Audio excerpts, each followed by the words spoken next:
We're going to find out. We're going to keep plugging away and try to improve ourselves to see about how we compare with those other teams that have had some success the last few years. All right, Coach, thanks so much for your time. Best of luck. Thank you. A tall, cold one. Ew, nothing worse than a semi-cold beer, or worse yet, a lukewarm one. Never let that happen to you. Shop Gillum Retail Liquor in Coffeyville, where you can shop from the largest, coldest cooler in the area. A large selection, always refreshingly cold. Shop Gillum Retail Liquor at 1713 West 8th Street and get that feeling. Hello, Al Perky here at Perky's Used Cars. Are you looking for a good used car or pickup at an affordable price? Well, we'd love to have a chance to help you out. Same location, same phone number since 1969. We're here to stay. Our current inventory is on our website at perkysusedcars.com. Plus, we have vehicles arriving daily. Every car sold comes with our 30-day limited warranty. Before you buy, give us a shot. We're located a half a mile west of Buckeye on 1200 Road, southwest of Coffeyville. perkysusedcars.com. Got a car? Maybe a motorcycle? Or even a boat? Do you rent or own your own home? If you have any of these, call NDB in Coffeyville and then relax. NDB can protect your assets and save you money. They represent numerous insurance companies, so they can help you find the right insurance at the right price for you. NDB at 812 West 11th in Coffeyville. Call Ben Vietz at 620-251-1970 and relax. When you choose Coffeyville Regional Medical Center, our dedicated team of surgeons, anesthesia, nurses, and other medical professionals are focused on you and your health. Our board-certified general surgeons provide expert surgical care close to home. From a routine colonoscopy to a life-saving mastectomy, the general surgeons at CRMC are equipped to handle many types of surgical procedures. For more information, call CRMC Medical Group at 620-252-1639. About 11 minutes away from kickoff as Jared Slippi alongside Kyle High with you. And this game is really going to be a true litmus test for both teams, as both these two teams are kind of towards the middle top of the conference in terms of talent is concerned. I'm almost kind of throwing away Butler's record considering they played two of the best teams in the conference. Well, absolutely. I mean, it just goes to show that, year in, year out, the KJCCC is one of the toughest, if not the toughest football conference in the nation.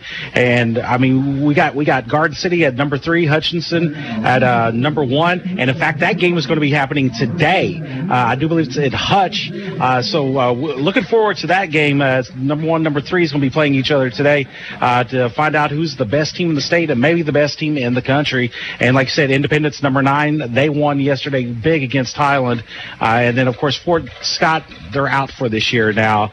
They've canceled the rest of their season. They just they had a lack of numbers this year, unfortunately for them, and so they're going to be out. So that's going to now be another bye week for Coffeyville, which it would come at a pretty good time because it's about another halfway point, kind of get you guys rested up and ready for the rest of the season. Yeah, kind of coming back to this one as taking a look at Coffeyville's defense, giving up 234 yards per game, pretty solid, but only 14.3 points per game allowed. So they are very much a bend but don't break, especially last week with how Highland, they had a couple opportunities in the red zone. They were able to get some stops.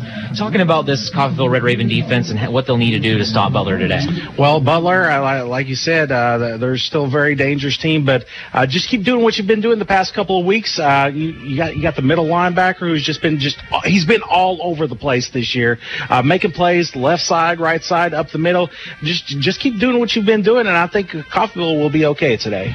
As for the offense for the Grizzlies, they kind of go with a 2-quarterback system, both Gavin Screws and Nick Davenport as of right now. Gavin Screws has the better percentage at 30 for 60 on the year with 467 yards, averaging 155 yards per game with 4 touchdowns and 2 picks. As for Davenport, he has just a 43.6% completion percentage with 304 yards, averaging 101 yards per game with 2 scores and an interception. So for Coffeyville, this is definitely something that's going to be a little bit newer. I mean, last week we saw Highland, they had Quinn Busing, who was their starting quarterback, but he ended up leaving. They had a backup quarterback come in. He left, and they had their third string in. Right. But this was wasn't playing really wide receiver to start the game. So. Exactly. This wasn't really by design, though, by Highland. This is more of a designed double quarterback system. How is Coffeyville going to be able to defend that today? Well, you probably think that there are different types of quarterbacks. One may be that kind of that classic pocket passer. Another one may be the scrambler type. So you just got to hopefully when they watched film this week, they know, okay, this quarterback's coming in and he's the classic pocket passer. They're probably going to throw the ball on this one. But if the other guy comes in, you get that run defense ready to shut him down. We'll step aside. You're listening to Red Raven Football on KUSN. There's a lot going on in the world right now. At H&R Block, we want you to focus on your business while we handle your books. From payroll and bookkeeping to expert tax preparation and advice, we are ready to put our expertise to work on your small business or personal tax needs. For the year-round services you need and the one-on-one attention you deserve, partner with H&R Block Business Services. Stop by our offices at 502 West 12th in Coffeyville or 101 East Main in Independence. $1,600 rebate or payments as low as $99 a month for a new Lennox heating and cooling system. Does that sound too good to be true? Well, not at Lee's Cooling and Heating in Independence, where we offer reliable, groundbreaking, award-winning Lennox products that keeps your air perfect to make you more relaxed and energized. Call Lee's Cooling and Heating at 620-331-2310 for great products, great savings, and perfect air from Lennox. Everyone looks forward to a good meal. That's why we do dining differently at Windsor Place. We call it 7 to 7 dining. Residents can come to the dining room anytime between 7 a.m. and 7 p.m. for a home-cooked meal of their choice. 3 specials are available throughout the day, along with a full menu, including all-day breakfast. If residents need a treat between meals, they can visit our self-service snack pantries. Come see what makes Windsor Place different at mealtime. Call 620-252-4929. Make your home more comforting with help from Derailed Commodity. Update your flooring with the area's largest selection of in-stock carpet, luxury vinyl plank, tile, area rugs, and more in many styles, brands, and colors. New furniture always brightens a home. We have a great selection of furniture, including sofa sets, recliners, and mattresses. Economy to premium, in stock and ready to brighten your home. Shop now at your local Derailed Commodity Flooring and Furniture, Brazelton in Independence, Kansas, and Joplin and Butler, Missouri.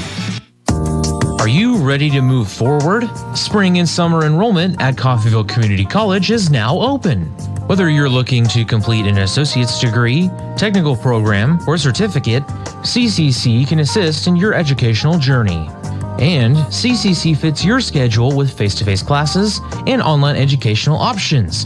Contact the Student Success Center at studentsuccess@coffeyville.edu to schedule an appointment with an advisor. Did you deposit that check? Yes, Donna. I used Community State Bank's mobile deposit. Mobile deposit? I thought only those big out-of-town banks had that fancy stuff. Are you sure you did it right? Yes, Donna. I received an alert from Community State Bank telling me it was deposited. Alert? What did you do now? No, Donna. It was an alert I signed up for, letting me know when a deposit is made. I also signed up for a low balance alert on our account and when our home loan payment is posted. Wow, that's some pretty fancy stuff from Community State Bank. Yes, Donna, pretty fancy stuff, but I can still walk right through the door or I can call and talk to a real banker when I want to. You're so smart for banking at Community State Bank, Ralph. I love you. Make your life easier with mobile banking from Community State Bank. Member FDIC. I love you too, Donna. And we are back here from Veterans Memorial Stadium. Jared Sluppy alongside Kyle High for this one, as these two teams, in terms of defense, haven't been the best, and mainly, with Butler giving up 420 yards per game. We mentioned that most of that is on the ground. But they do have some very good defensive players, with Quay Drake averaging, as of right, well, not averaging, but a total of 28 tackles with 17 solo and 8 tackles for loss on the season. Got to watch out for him in the middle of the field. Yeah, absolutely. He's been kind of clogging up the middle of the field, making sure those other defenses can't run the ball. I tell you what, I think that's the strength of this Coffeyville football team, definitely, is that run defense. And it's going to play pivotal today here in today's matchup. Yeah, as for the linebacker for Butler, he's 6'3", 210 from Whaley, Alabama. And they have a lot of out-of-state talent that has been so good for them all season long. As for the Grizzly offense, some players to keep an eye out on in terms of the skill position players. You have Jordan Kempf. As of right now, he leads the team in carries with 213 yards, and right now is averaging 71 yards per game with 2 scores. Also, 4 receptions for 53 yards over the air. He has the most receiving yards out of all of their backs. And then for the wide receivers, you got to watch out for Eddie Lewis on the outside.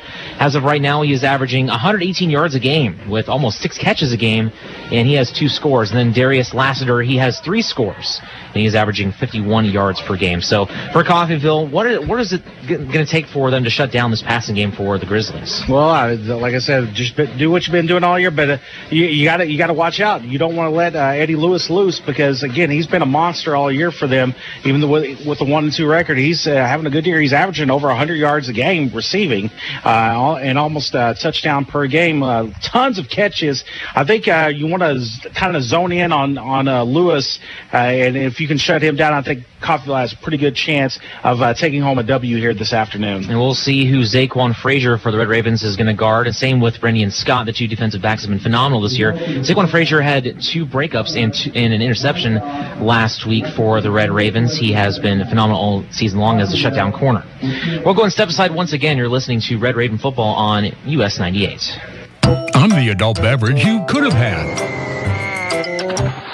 but they just didn't have what you were looking for. That won't happen when you shop Gillum's Retail Liquor in Coffeyville. That's because Gillum carries the widest selection in the area. But on the unlikely chance they don't have what you're looking for, just let them know and they'll promptly order it for you. Gillum's Retail Liquor at 1713 West 8th Street with the largest, coldest cooler in the area and fast, friendly service you can count on. You'll never go home empty-handed at Gillum Retail Liquor. Hello, Al Perky here, Perky's Used Cars. Are you looking for a good used car or pickup at an affordable price? Well, we'd love to have a chance to help you out. Same location, same phone number since 1969. We're here to stay. Our current inventory is on our website at perkysusedcars.com. Plus, we have vehicles arriving daily. Every car sold comes with our 30-day limited warranty. Before you buy, give us a shot. We're located a half a mile west of Buckeye on 1200 Road, southwest of Coffeyville. perkysusedcars.com. Got a car? Maybe a motorcycle? Or even a boat? Do you rent or own your own home? If you have any of these, call NDB in Coffeyville and then relax. NDB can protect your assets and save you money. They represent numerous insurance companies, so they can help you find the right insurance at the right price for you. NDB at 812 West 11th in Coffeyville. Call Ben Vietz at 620-251-1970 and relax. At Coffeyville Regional Medical Center, we take seriously our responsibility of caring for our friends and neighbors. We are your regional healthcare system, caring for Southeast Kansas and Northeast Oklahoma. With comprehensive technology and experienced medical staff, caring medical professionals, and a 24-hour emergency room staffed with emergency medicine physicians, we are people you know and healthcare you trust. For more information, visit our website, crmcinc.org. We are back as we are just about to kick things off. Coffeyville is going to receive. As for the Grizzlies, it will be Gage Kirk, the 5'9" kicker from Coldwater, Kansas, scooting the ball away. As for the Red Ravens, it'll be Jared Miles and Dorian Lewis returning. It's been kind of a bit of an experiment since James Meeks has been out with an injury. It had been Miles and Meeks the first couple of games, but since then they've been experimenting. Brochet had a 40-yard kickoff return last week, but he is not going to be in the formation here for this opening kickoff. We're about to get this one underway. There is the officials go as we are set to get this 1:30 game underway here from Coffeyville, Kansas. There is the boot from 35. And this will be caught. No, will not be caught. It'll go through the back of the end zone for a touchback to start things out. So for the Red Ravens, Colby Lange trying to get back right after a lackluster week last week, 3 for 14 with under 100 yards with a score and an INT. So for the Red Ravens, turnover margin has not been in their favor. They've only had a positive turnover margin once this season against Dodge City. How are they trying to clean things up here this week? Well, you got to clean it up, especially that passing game. It's got to get a little bit better this week.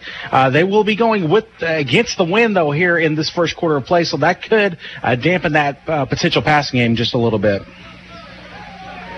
So Lange will start this first play. Looks like he'll go under center. One man in the backfield. 3 wideouts, 1 to the left, 2 to the right. Takes a snap, handoff up the middle, and a gain of a few. First play of the game for the Red Ravens, a handoff. Now go to Courtney Jackson. And Courtney Jackson has had himself a fairly solid season, had a rough game against Hutchinson, but since then he's been a rock star. Yeah, he's been doing very well this year. Last week he had the touchdown. He got close to, he did get the touchdown last week. So he's been improving each week, but it seems like teams are really keying on him. And for good reason. He is, as of right now, the leading rusher. Actually, he's tied for leading rusher. Him and Star Thomas both coming into this game. 139 yards on the nose. So 2nd and 8. After the 2-yard run from Jackson, give it to him again up the middle. And it might have gotten 2 again. Looks like it'll be 3rd and 6. Again, the tough sledding straight up the middle there for Jackson. Picks up another 2 yards there. Now we're going to have 3rd down and 6. And, of course, this is what you talk with Coach about this week about improving those 3rd down opportunities here. Yeah, they were just 2 of 13 last week, 15%. For a team that does not exactly do the best in terms of run defense, not the start that the Red Ravens would have liked. 3rd and 6, Lange in the gun, 2 men in the backfield. He'll roll out to his left, he'll throw, and that will be short and complete. Intended receiver, Corterius Wilson, and he is not happy with Lange. He was open. He still would have been short of the 6, though. He would have had to make a move. Yeah, and it was very underthrown, but again, he's throwing into that wind, but that's one you got to complete. It was a short out, and I think Wilson had some green maybe in front of him to try to fight for the first down, but not enough there. Big 3-and-out for the Grizzly defense, as you mentioned, Kyle. Kicking into the wind will be the punter and place kicker, Skylar Seagraves, and returning will be their main man, Eddie Lewis, 6-foot wide receiver from New Monmouth, New Jersey. Rolls to his left and boots it away. This will be a low one, but still a pretty solid kick. Is returned at the 38-yard line. He will be immediately met there at the 40.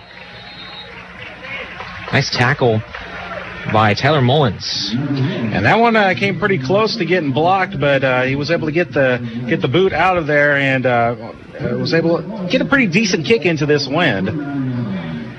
1 minute and 31 second drive for the Red Ravens results in a 3-and-out.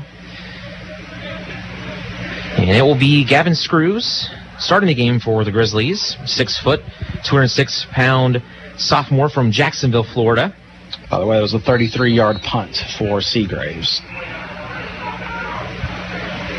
Take a handoff, driving back to pass, throws near side. That will be caught by Carter Johnson, the tight end, and he has himself a solid gain on first down.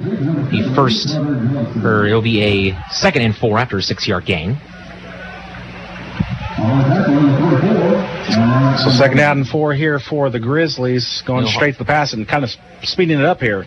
No huddle offense for the Grizzlies, opposite of what the Red Ravens like to do, and slow it down. Last week, despite the 30-0 win against Highland, had a time of possession just barely over 27 minutes. Takes a snap, take the handoff, throw in the middle, caught. No, it's dropped, it's tipped up and intercepted. Big break for the Red Ravens, interception by Zaquan Frazier. Who else? That is his 3rd interception of the season.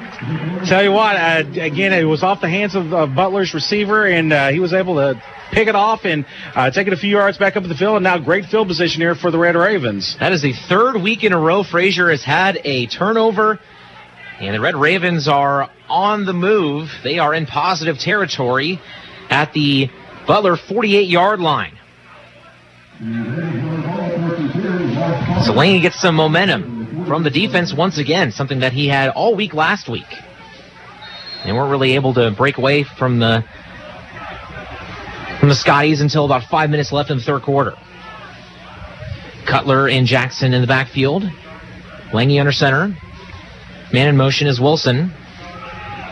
He'll shift to the right side. Handoff up the middle, Jackson. He's got a nice gap, and he breaks through a couple tackles. He's got a nice 8-yard gain up the middle down to the 40. I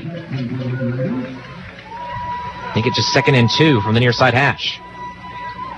Now, a big issue with the Red Ravens last week was penalties. They had 11 penalties, over 100 yards. How they got to clean that up today? Got to clean it up. A lot of them last week were kind of, unsportsmanlike penalties where, just Highland seemed like they wanted to not fight, but they wanted to play physical, and we've got to clean that up this week. And Courtney Jackson lost his shoe on that last play, so he'll go ahead and sit out this play.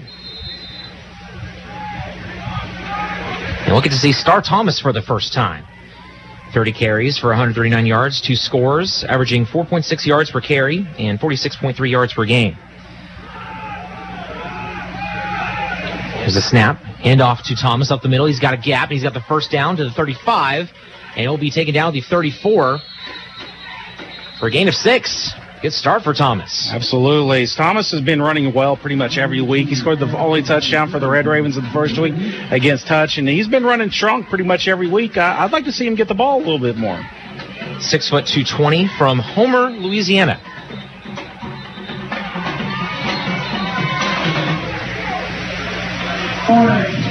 Copy that. This is their first quarter. It looks like we're having a timeout, Coffeyville, or sideline warning, actually, is what we have here. Coach Leiker not happy with the call, talking to the official who made the call. So it'll be 1st and 10 from the Butler 34-yard line. 2 receivers out to the left. Man in motion is Childress. He had one of the 3 receptions last week. Lange going to throw to him. He's caught at the 31-yard line. Will be wrestled down to the 25-yard line, getting a few yards after the catch. That'll be a gain of 9. 2nd down and 1. The Coffeyville offense looking good here on this drive. Just got to keep it going here and hopefully punch it in for 6 here. And this is when you're going to want to score when you're going into the wind. When you're fighting against that wind, if you can get the score here, you get yourself going. Thomas stays in the game. Lange will be in the gun here on the 2nd and short with 11:05 to go in the first quarter. Corterius Wilson in motion, goes to the far side, takes a snap, take the handoff, throw over the middle, caught by Wilson at the 12-yard line. First down, Red Ravens. And actually, that was the 18-yard line. Had the wrong marker there. Gain of 7. And a very efficient drive for the Red Ravens after the Zaquan Frazier interception. Yeah, absolutely. Moving the ball very efficiently. Short little passes that are kind of like runs. Hey, that's what's working right now, and they're finding that soft spot in that Grizzlies defense. Red Ravens had 238 yards on the ground last week. They're going more towards the air today. Man in motion, laying in the gun, hands it off to Childress in the sweep. He'll try to get to the 20-yard line, won't get there, and he'll take a loss of 3 yards. He gets wrestled out of bounds, and a little pushing and shoving going on after. Ian McSwain wrestling out of bounds, and you could argue that he tried to throw him down a little bit after the play was over. Yeah, he was a little rough with him when he put him out of bounds, but it's going to be a loss there of a couple of yards, and we're going to be 2nd down here. And he got wrestled into the kicking net, and injured on the play is Miles Emery, and that is a huge loss. The 6'5", 265-pound sophomore defensive lineman for the Grizzlies from Kansas City, Kansas. He has had a very nice season. Luckily, though, he is walking off field under his own power somewhat, so hopefully he'll be okay. We'll have to see that, averaging 2.7 tackles per game. Currently 7th on the team in tackles, has a tackle for loss as well. We'll keep an eye on him in his return. It is 2nd and 13 now. 10-16 left to go in this first quarter. We're scoreless. But Ravens had a 3-and-out. Then an interception by Gavin Screws gave Coffeyville the ball back in positive territory. Ravens are driving. Laying in the gun. Takes the handoff. Looking to throw far side. Dumps it off. That is caught by the fullback, Ferrante Cutler. Makes a man miss, and he's taken down at the 10-yard line. How about Ferrante Cutler with his 2nd reception of the season? You didn't expect Cutler to be out there catching passes, but a nice haul in, and gets them down all the way down to about the 10-yard line. That is his first touch since the Hutch game back in week 1, where he had a catch and a run as well. That makes it 1st and 10 after 3rd and 2. Apologies. 8-yard gain. Got to get to the 8-yard line for a 1st and goal. Lange in the eye. Wilson in motion from the near to the far side. He'll stop. He'll stay in the near side. Pitch right side. He's at the close to the 5, down to the 6. A gain of a couple for Star Thomas. And And that's just enough to get the first down. Good drive here by the Ravens, moving it methodically down the field and have a chance now for a score here inside the red zone. So first and goal, they're going to say he was down at the 5-yard line. 2 receivers in. You have Miles on the near side, and you have Wilson on the far side. 2 men in the backfield. They're going to hand it off to Thomas over the middle, and he'll get down to the 2-yard line. Have to run up the middle.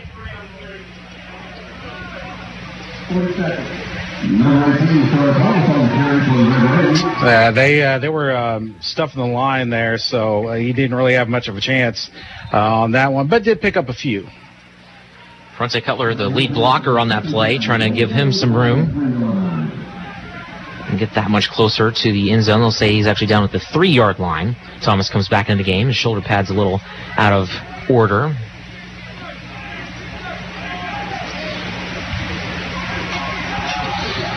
You got to score here if you're the Red Ravens. You don't want to drive this far and then end up having to kick a field goal. You want 6 here.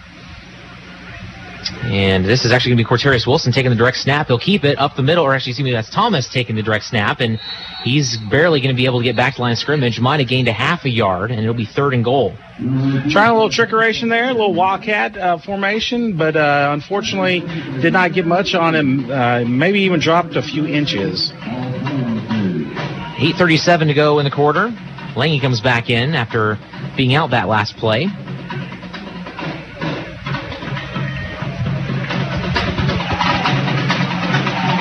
Seen a few aggressive play calls from Coach Leiker this season. Not too many, but it's a fairly healthy mix. Working from the far side hash, Lange under center. Thomas in the backfield with Ferrante Cutler. Wilson in motion. Goes to the far side.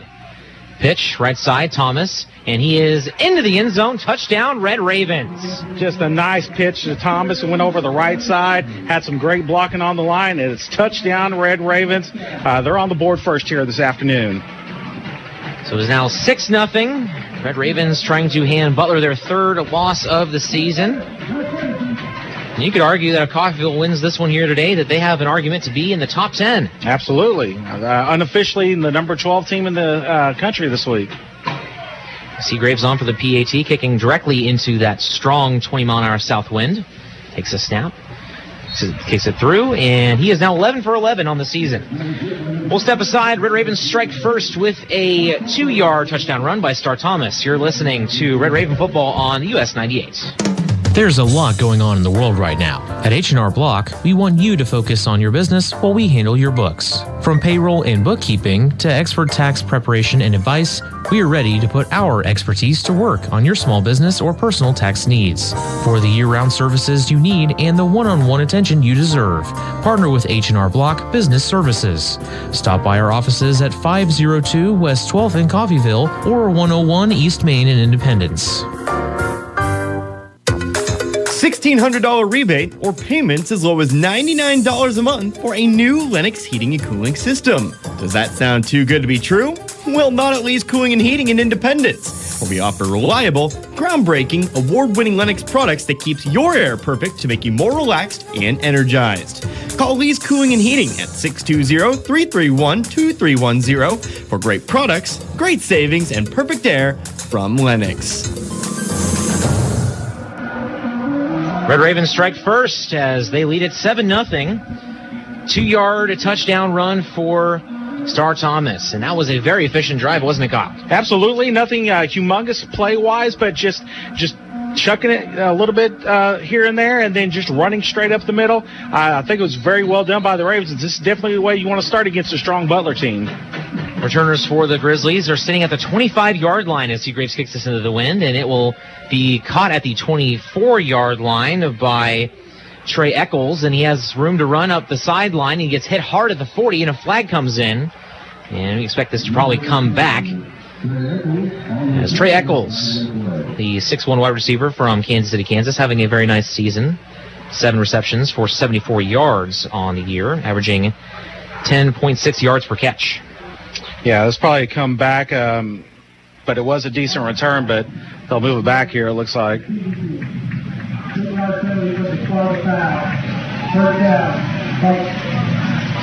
So the Grizzlies will start at the 30-yard line as the penalty occurred at the 40. Tyler Mullins made a big hit on Eccles, and coaches were getting all hyped up for him on the sideline. He had the previous tackle on the kickoff, rather the punt, excuse me. So 1st and 10 for the Grizzlies from the 30-yard line. And a handoff up the middle from Screws. And it'll be a solid gain of 5, just driving the legs. And that was Jordan Kemp with the first carry of the game for the Grizzlies. 5'11", 197-pound running back from Kemp, Texas. Here's a quick throw, far side, and that ball is broken up. He had a flag on the play. And the Grizzlies don't like to take much time in between plays. Let's get the call here. Offsides. And that will go against Joseph Backhole, defensive end for the Red Ravens from Charlotte, North Carolina.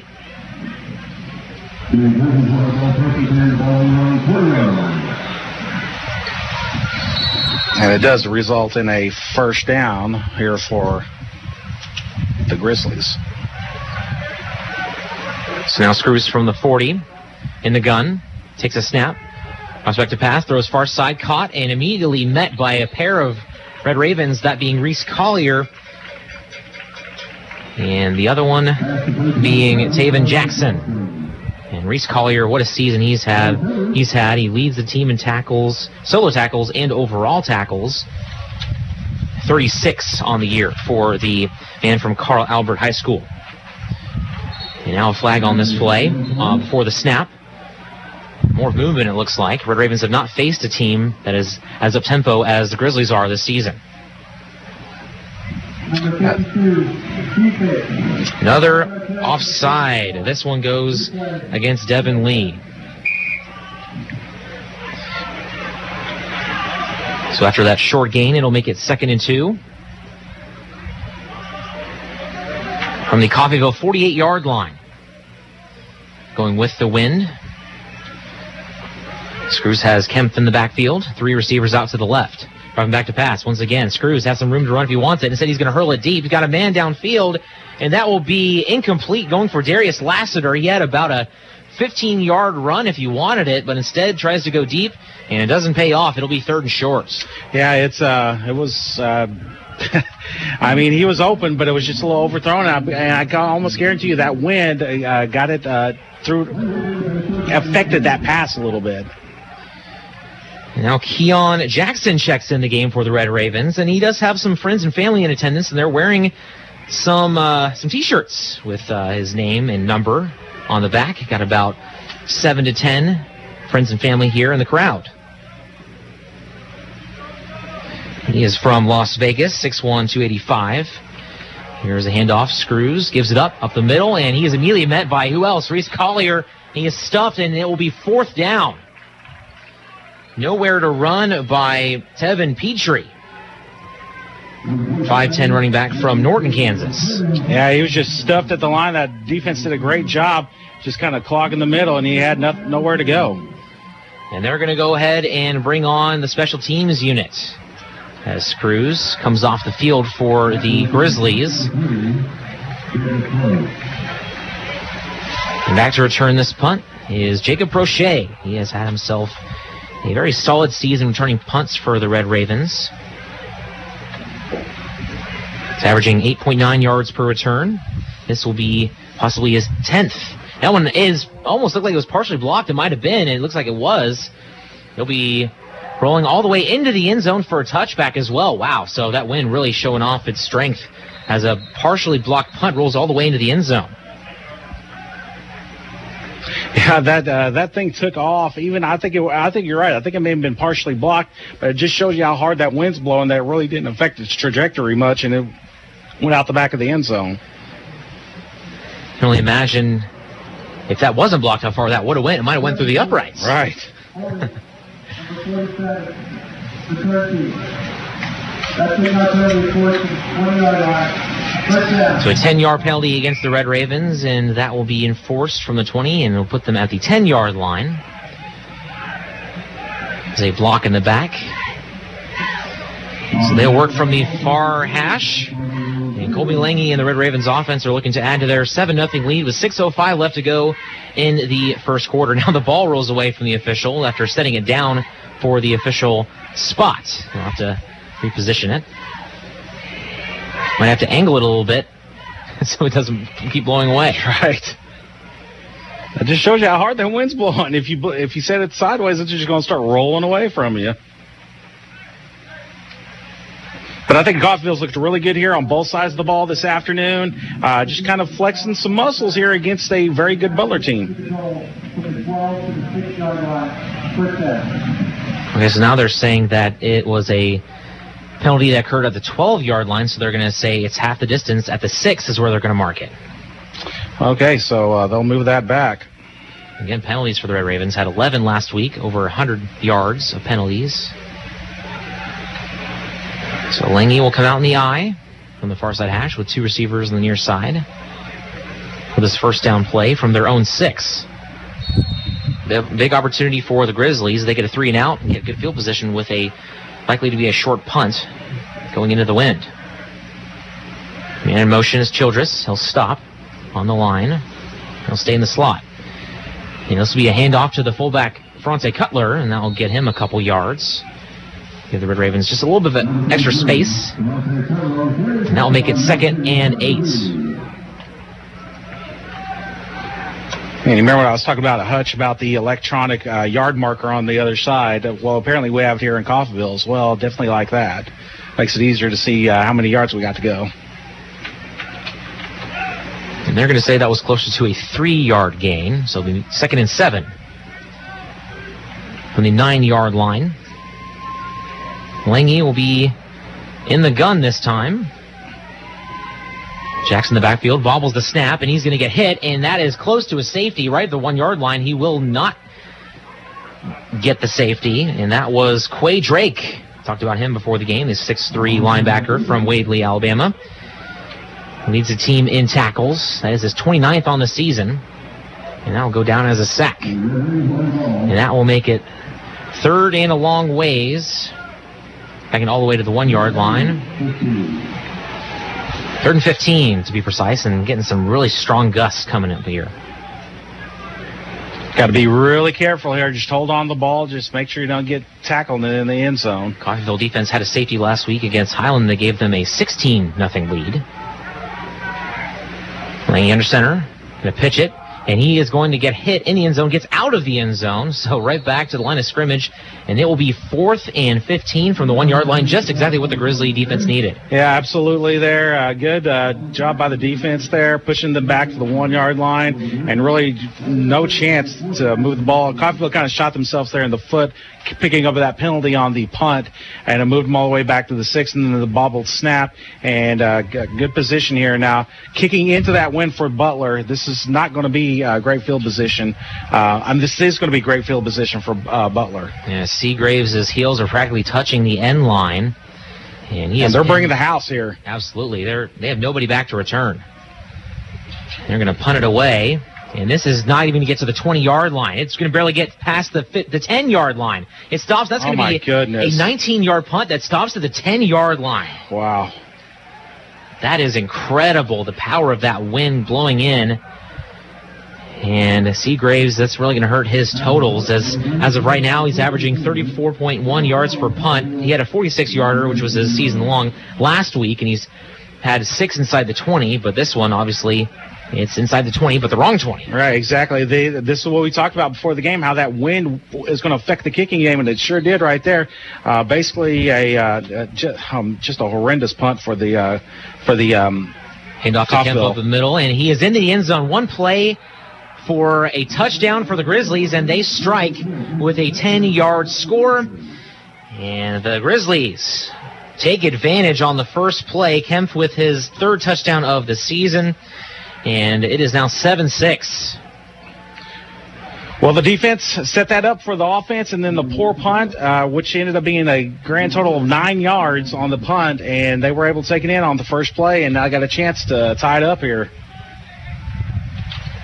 On for the PAT is John Hankinson from Augusta, Georgia. There's the PAT, and that one is good. Through the inside upright, and we are tied at 7. So 1 play and 10 yards for the Grizzlies gets them back to a tied game. We'll step aside. You're listening to Red Raven Football here on US 98. Make your home more comforting with help from Derailed Commodity. Update your flooring with the area's largest selection of in-stock carpet, luxury vinyl plank, tile, area rugs, and more in many styles, brands, and colors. New furniture always brightens a home. We have a great selection of furniture, including sofa sets, recliners, and mattresses. Economy to premium, in stock and ready to brighten your home. Shop now at your local Derailed Commodity Flooring and Furniture, Brazelton in Independence, Kansas, and Joplin and Butler, Missouri. And we are back as we are all knotted up at 7 apiece as Grizzlies strike with a 10-yard touchdown from Jordan Kempf with 3:40 left to go in the first quarter. A 1 yard, a 1 play, 10-yard drive that took 4 seconds off the clock. So, but you know what? The Butler defense definitely set that up, and that wind blowing right into the face of Seagraves. It only was a 9-yard punt, so it was easy pickings there for the Butler Grizzlies. So once again, it will be the second of the place kicker, Gage Kirk, booting the ball away from the Grizzlies. Miles and Lewis back to return for the Red Ravens. There is the boot to the far side, going to Lewis, and that one is through the end zone for another touchback. And when either team is going to be kicking to the north side, kind of what we expect is a lot of touchbacks and a lot of long kicks. Yeah, it's going to be a lot of touchbacks today, that's for sure.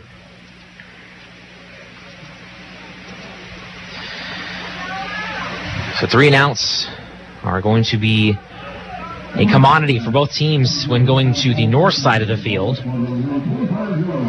And Butler took advantage of that on the defense, and then just getting the quick 6 points on 1 play. Lange's going to be in the gun on this 1st and 10 play. Three wide receiver set, 2 to the right, 1 to the left. Pick the handoff. Lange will keep it himself, and he will be met immediately at the line of scrimmage.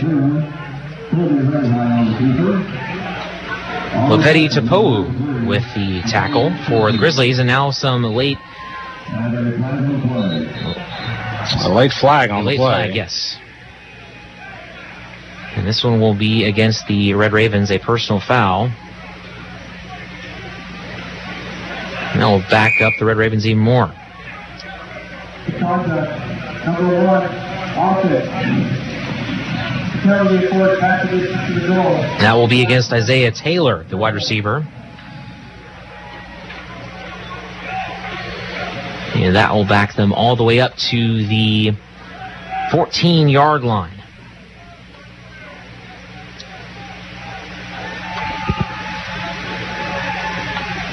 I mean, you can't do that. That's you cannot be taking penalties like this, especially since they gave up the touchdown so quickly there. You can't be doing that for your team.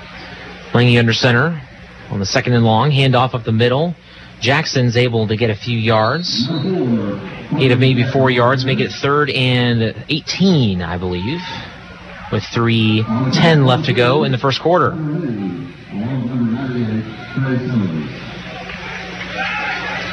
Another big 3rd down play coming up here for this Butler defense. Again, the Red Ravens were just 2 of 13 on 3rd downs last week, 15%. Yeah, this is going to be a tough one, too. You got 3rd and 18 yards to go here. You're probably going to see just something to pick up some yardage here, and another punt may be coming up. And it's hard to throw the ball deep into the wind as well, not just kicking. Lange under center. Coming back to pass. A late handoff, and Jackson immediately met at the line of scrimmage. Fantastic defensive play for the Grizzlies. And it will be a loss of a few on the play. As for the Grizzlies, that was Nikendry Steiger, the 5'10", 182-pound defensive back, freshman out of Wichita, Kansas. And Butler will call a timeout, their first, and that backs them all the way up inside their 15, close to the 10-yard line. And what I think they're probably, we'll go ahead and keep it right here. What I think they're doing here is getting that time to stop the clock so they can have the wind here on this drive to try to get into the end zone, because they will be going against the wind starting in the next quarter. So they're probably just trying to have that advantage of the wind while they still have it, even though there's 2:34 left. And this is going to be 4th and 24 for Coffeyville, and again kicking into that massive wind. It's not going to be good here for Coffeyville. Probably going to have to line drive this kick here. And Seagraves will be likely punting inside the 5-yard line, is where he's probably going to be receiving the snap. The ball is officially placed at the 11. And as we said prior to kickoff, this wind is blowing out of the south at 20 miles per hour right now. It's that flag is pretty starched out there, and that's not a small flag there in the south end zone. So the Grizzlies once again going to try to take advantage of the wind, as they will probably not have anybody return on this one either. They're bringing the house again. Lewis is in the game. He started out around the 30-yard line. Now he's coming up towards the line of scrimmage, and now that he's going to back up. So they will have Lewis return.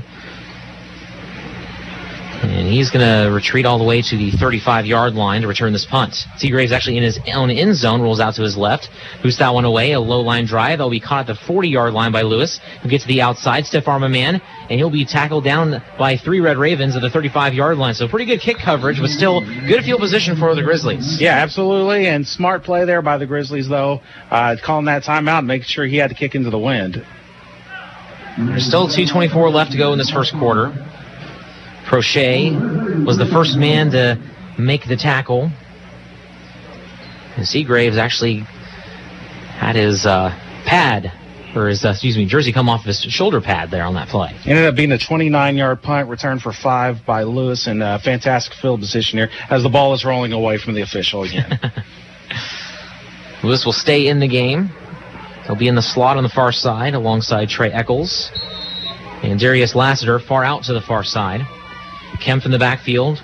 Screws still in the game for the Grizzlies. He's going to drop back to pass. He gets away from a man. He's got some room to run. He's past the line of scrimmage at the 30, and he'll take it out of bounds for close to a first down, and he'll be marked out at the 26-yard line, so it'll be a gain of 9 on the play. There was nobody there. I mean, they were playing basically man-to-man, and all the defensive backs for the Red Ravens were away, guarding their man, and Screws just had plenty of room to run. There's a back hole, almost got to him, but Screws was able to get away. So 2nd and 1, Screws hands it off to Kemp up the near side, and he'll be taken down by Reese Collier, but not before getting a first down to the 22-yard line, gain of 4. So another first down there for Butler as we get under the 2-minute mark and speeding up the play here. Screws will be in the gun, empty backfield this time. Kemp will be line wide to the near side. Throw to the far side. That ball is caught. Immediately falling to the ground, making a diving catch is Trey Eccles. Gain of 8. So it'll be 2nd and 2 from the 15-yard line. They're moving quickly. Actually, 2nd and 3, my mistake.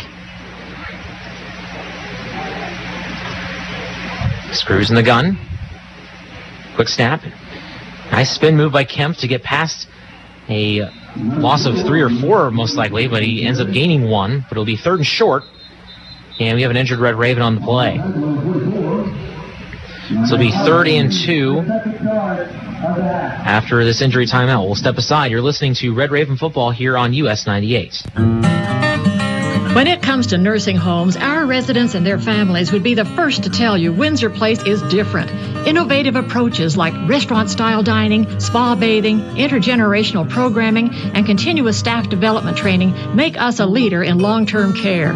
We're dedicated to making life worth living for every resident, regardless of physical or mental abilities. To learn more about Windsor Place, call 620-252-4929. Make your home more comforting with help from Derailed Commodity. Update your flooring with the area's largest selection of in-stock carpet, luxury vinyl plank, tile, area rugs, and more in many styles, brands, and colors. New furniture always brightens a home. We have a great selection of furniture, including sofa sets, recliners, and mattresses. Economy to premium, in stock and ready to brighten your home. Shop now at your local Derailed Commodity Flooring and Furniture, Brazelton in Independence, Kansas, and Joplin and Butler, Missouri. And we are back. That was Nana and Yanwu who exited the game. He came out on his own power, which is good to see. 1:20 left to go in this first quarter. We are tied at 7. Butler is driving. Here's Screws. Hand off to Kemp on the outside. He gets to the 10. Gets hit hard. Stays on his feet and gets out of bounds at the 5. And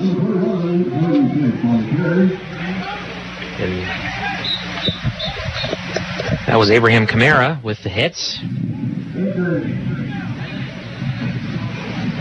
Now another injury. I'm not quite sure who. And looks like it might be... it's on the Coffeyville sideline way over here. Okay, so that is going to be Jordan Kempf. He is hurt on the play. That is their starting running back.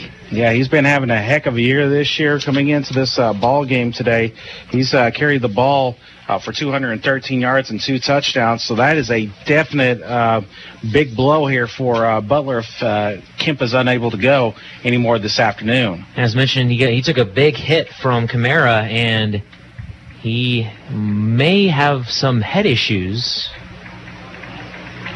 That's one of those things. If it could be concussion related, he may not come back into this game today. Didn't want to say the C word, but you said it for me, so that works. It was a 21-on-21 hit on that previous play. 1:13 left to go in this first quarter. We are all tied up at 7 apiece, but the Grizzlies are at the Red Ravens 6-yard line.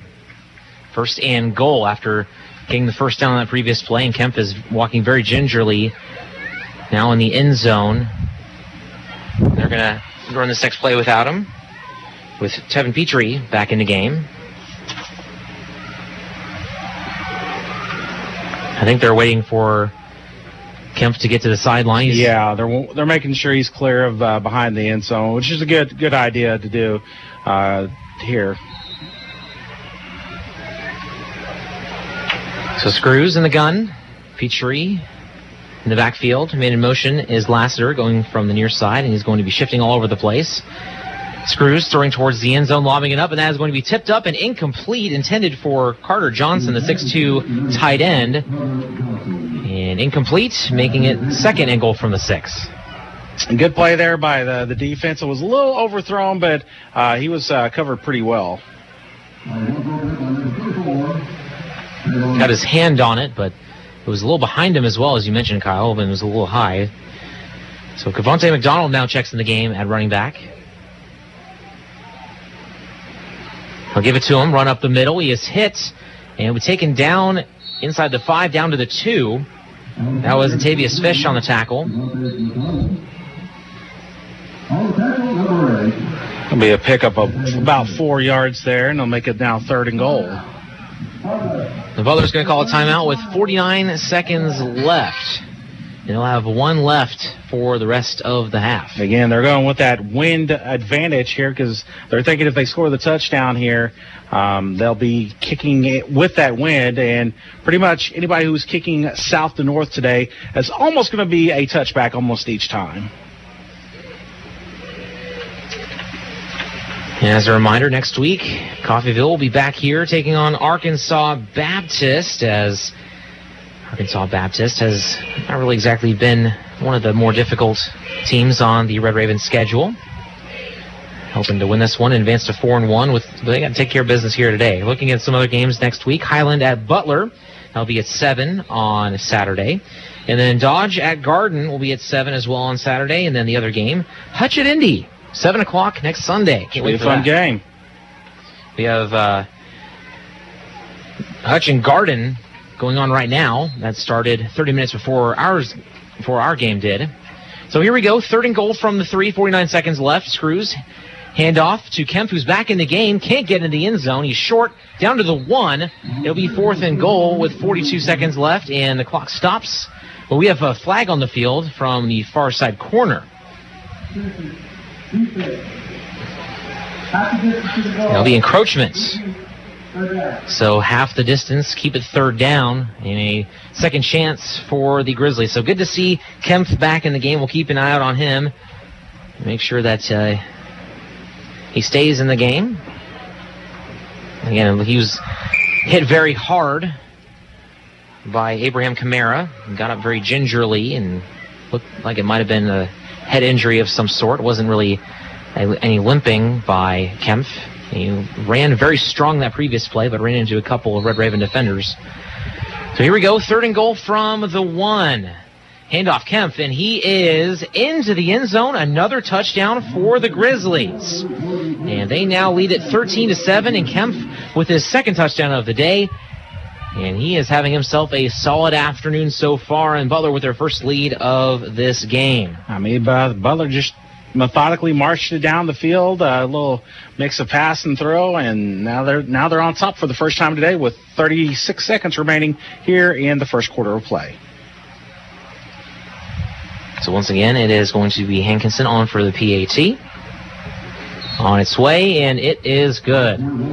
So the Grizzlies, they are starting to claw their way back into this one as 35.9 seconds left to go in this first quarter.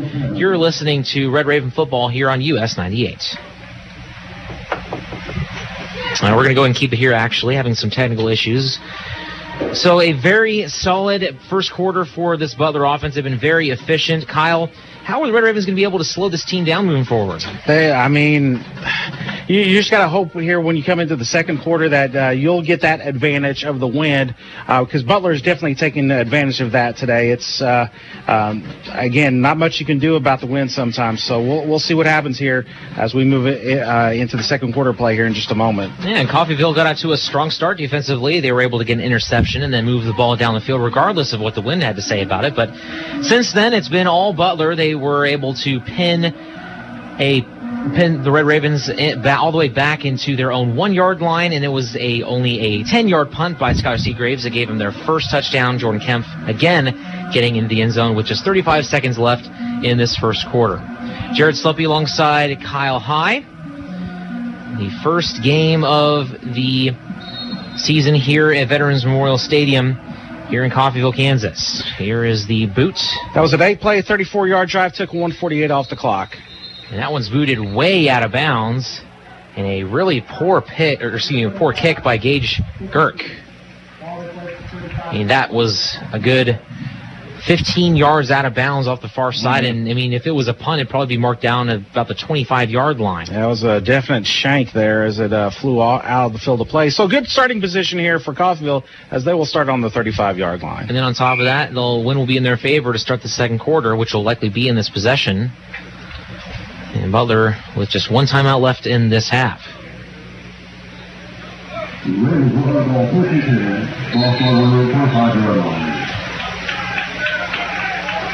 Solani will be under center for this first down play. 2 receivers to his left, working from the far side. Man in motion. As Bryce Childress come to the near side. Pitch right side. Here is Courtney Jackson. Gets away from one man at the 35 to the 40. And he'll be taken down at the 42-yard line. Gain of 7. Make it 2nd and 3. Solid first play for the Red Raven offense. Absolutely. Nice run there by Jackson, taking that pitch to the right side. And good start here for this Ravens offense. So it looks like they're going to take it into the second quarter, though. With just 10 seconds left and both teams trotting to their respective sidelines. That will do it. 1 quarter in the books. Red Ravens trail 14-7. We'll step aside. You're listening to Red Raven football on US 98. Are you ready to move forward? Spring and summer enrollment at Coffeyville Community College is now open. Whether you're looking to complete an associate's degree, technical program, or certificate, CCC can assist in your educational journey. And CCC fits your schedule with face-to-face classes and online educational options. Contact the Student Success Center at studentsuccess@coffeyville.edu to schedule an appointment with an advisor.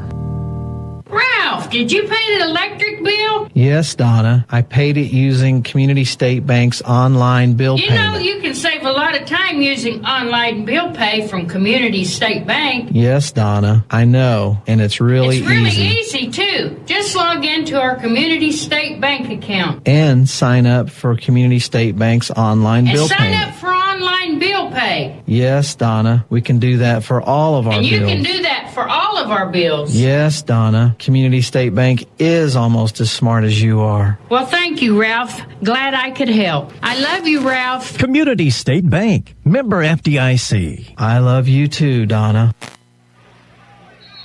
Out of the break and into the second quarter. 2nd and 3 for the Red Ravens from the Butler 42-yard line. Lange under center for this first down play.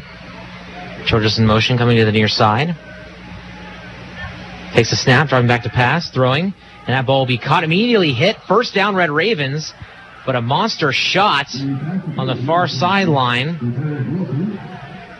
And on that hit was Torian Spencer.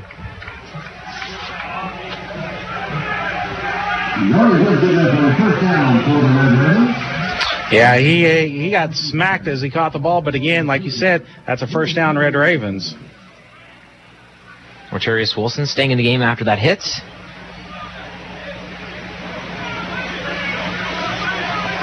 So first down from the 47. Lange's in the gun this time around. Wilson in motion. Lange takes a snap, handoff up the middle. He's got a huge running lane. He's at the 35-30, 25, cuts back upfield, spins, and is taken down at the 16-yard line. The 17-yard line is going to mark him down. So a 30-yard run for Corny Jackson. Good run there by Jackson. I mean, and getting down the field very quickly are the Ravens.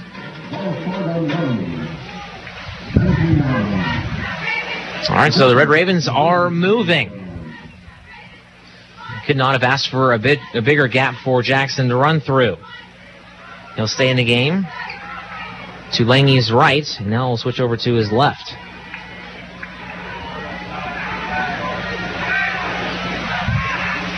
Takes a snap, hands it off, bouncing to the outside. He's at the 15, he's at the 10, gets hit, and is out of bounds at the 6-yard line. Another solid run from Corny Jackson, and it looks like it's going to be first and goal.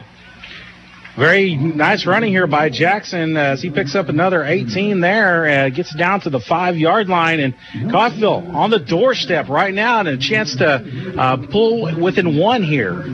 Gain of 12 after a long 30-plus yard run. And Star Thomas will now check into the game. He's in the backfield with Antonio Espinoza. Second string fullback behind Fronte Cutler. Takes a snap, looking to throw and whistle, and stopping the action is the officials. We have a flag on the play.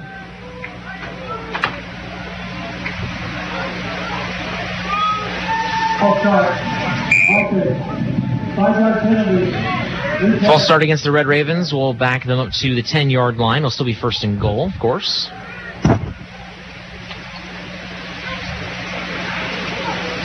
Lange now going to get his play call from Coach Leiker. His 8th season with the Red Ravens. First year in his second stint. Well, Coffeyville here, they cannot get a first down without scoring a touchdown, so they're going to have to get it on all 4 plays as we very loud door slammed behind us. Lange's going to be under center. One wide receiver split out far. Lange to pass, going to throw to Wilson. That ball is caught at the 7-yard line. He tries to get to the 5. It might be marked out at the 6. So getting some of that yardage back from the false start. And it'll be second goal from the 6-yard line.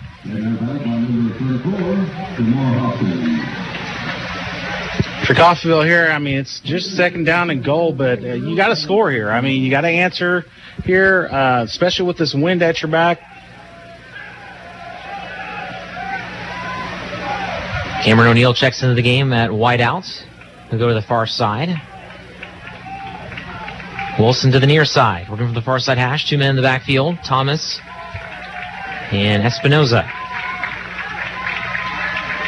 Takes a snap. Take the handoff. Throwing towards the end zone. He's throwing, and that is going to be incomplete.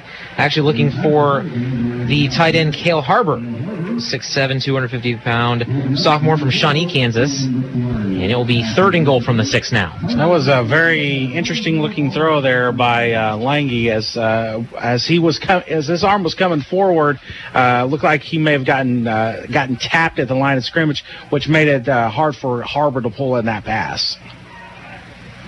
And that ball wasn't tipped. It'd probably be a little bit too strong because that ended up getting to Harbor and actually was a little bit over his head. It was kind of a wounded duck because it was tipped. So here we go on 3rd and goal from the 6. 12 minutes left to go in the second quarter. Pitch right side, Thomas. He gets to the 5. He gets hit by his own man down to the 1.5-yard line. Ran into the back of one of his own linemen. And a couple offensive linemen saying to keep it going. I think you got to go for it here. You're going to pin, even if you don't get it here, you've pinned Butler basically down on their own 2-yard line into that wind. I think you got to go for it here, and I think Coffey's going to talk about it. They're going to take a timeout here. Now we will as well. You're listening to Red Raven Football here on US 98. A tall, cold one. Ew, nothing worse than a semi-cold beer, or worse yet, a lukewarm one. Never let that happen to you. Shop Gillum Retail Liquor in Coffeyville, where you can shop from the largest, coldest cooler in the area. A large selection, always refreshingly cold. Shop Gillum Retail Liquor at 1713 West 8th Street and get that feeling. 11:36 left to go in this first half. Coffeyville trails 14-7 at home against Butler. So, obviously the wind has been a huge factor for both teams, but at the same time, I'm sure both coaches are telling them to not make it a factor. Yeah, absolutely. It's hard not to make it a factor, but it's going to play into it. But you got to still play your game here and kind of ignore the wind as best as you can here. And I think Coffeyville, if you're Coffeyville, I think you got to go for it here. Because, again, you've pinned Butler down on their own 2 or 1 yard line here. Field goals, again, it'll draw you within 4. But at this point, you're this close to the end zone, you got to punch it in here. Yeah, absolutely. And referring to the wind, it's not just the actual factor of the wind itself, but the mental factor it has on both teams. Mm-hmm. Yeah, especially in the punting unit where they only had a 9-yard punt here earlier. That's got to play with your mind a little bit. And I was watching warm-ups today, and it will affect pretty much everything you do today, with the exception of maybe the running game. And it looks like Coffeyville will go for it here. Lange's going to be under center. Cutler and Thomas in the backfield. Nobody split out wide. Man in motion. Goes out to the far side. Lange takes a snap. Pitch out. Thomas, right side. And he is going to get hit. And he is going to get in for a Red Raven touchdown. Second effort got him into the end zone. Both backs for both teams getting 2 touchdowns in the first half. Thomas had his first one with 8:06 left to go in the first quarter. He gets another with 11:31 to go. And it is now 14-13. And a chance for Seagraves to tie this one up at 14 apiece. Mason Myers, the backup quarterback, will hold. And Seagraves on for the PAT. Coffeyville playing a very good game here today against a very good Butler team whose record is kind of deceptive. And there is the kick on the way, and it's through there. He's now 13-13 on the year from PATs. So we are now tied once again, 14-14. We'll step aside for a short break. You're listening to Coffeyville Red Raven Football. Hello, Al Perky here, Perky's Used Cars. Are you looking for a good used car or pickup at an affordable price? Well, we'd love to have a chance to help you out. Same location, same phone number since 1969. We're here to stay. Our current inventory is on our website at perkysusedcars.com. Plus, we have vehicles arriving daily. Every car sold comes with our 30-day limited warranty. Before you buy, give us a shot. We're located a half a mile west of Buckeye on 1200 Road, southwest of Coffeyville. perkysusedcars.com. Got a car? Maybe a motorcycle? Or even a boat? Do you rent or own your own home? If you have any of these, call NDB in Coffeyville and then relax. NDB can protect your assets and save you money. They represent numerous insurance companies, so they can help you find the right insurance at the right price for you. NDB at 812 West 11th in Coffeyville. Call Ben Vietz at 620-251-1970 and relax. Scott Seagraves on to kick it away after a 1-yard touchdown run by Star Thomas. Both Thomas and Jordan Kemp of Butler with 2 touchdowns on the ground today. We are tied at 14 with 11:31 to go in the first half. Jared Sluppy alongside Kyle High. First home game of the season for Coffeyville. Here is the boot from Seagraves, and that one will go into the end zone for a touchback. Coffeyville kicking with the wind this quarter. They'll be kicking it into the wind again in the third quarter and with the wind in the fourth quarter. So something to keep an eye out on.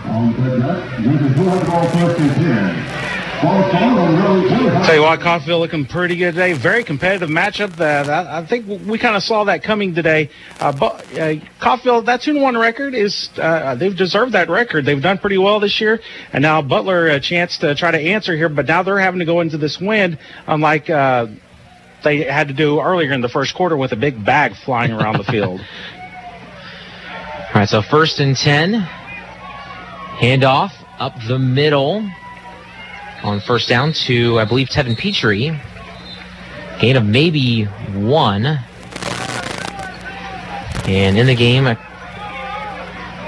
quarterback once again is going to be Gavin Screws. He has been quarterbacking this entire game. Both quarterbacks have played all 3 games, him and Nick Davenport, but we haven't seen Davenport yet, and now we have a false start.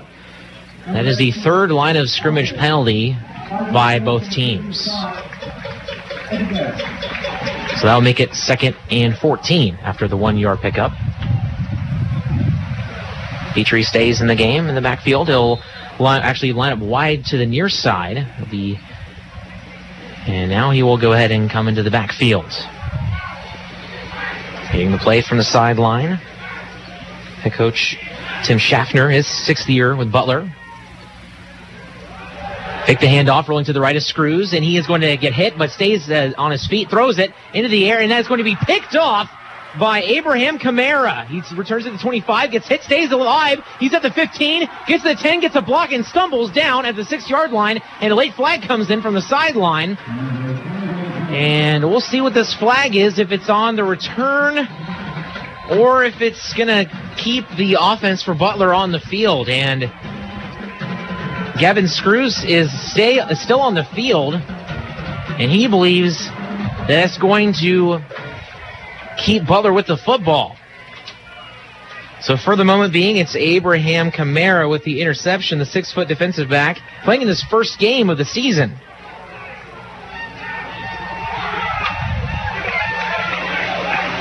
We'll see what the penalty is, though. And it looks like it will keep Butler's offense on the field. We have 3 flags on the field. So the first one that I saw came from the near sideline, but it was during the return. But there are 2 more flags that are in the middle of the field near the original line of scrimmage. Both are resting at the 9 and the 11-yard line of the Red Ravens. Or excuse me, the Grizzlies. 10:37 left to go in this half. We are tied 14 apiece. It was a 2nd and 14 play that resulted in a interception. That would be his 2nd of the game if it stands, and we are still waiting for a call. 5 of the 6 officials are huddled up on the near side, near the 10-yard line, trying to figure out where to place this football and who even has the football. Roughing the passer, number 44, defense. That's 15-yard penalty to the court to the previous spot. Automatic first down. So if you didn't hear, that is going to be a roughing the passer. Hold on just a second. Okay, so kind of what I was suspecting. We have 2 penalties against Coffeyville. We have the roughing the passer against Nana Inyanu, who actually left the game with an injury with 1:20 left to go in the first quarter. The second penalty was a sideline warning, which results in a 5-yard penalty after. And it's going to be a full 20-yard penalty that puts Butler at the 41-yard line. And they all of a sudden get new life in this drive.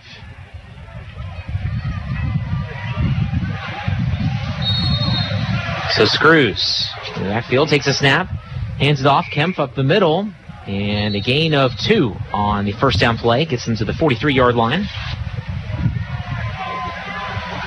Make it 2nd and 8. And correction, that was actually Petrie with the run. And we have an injured Red Raven.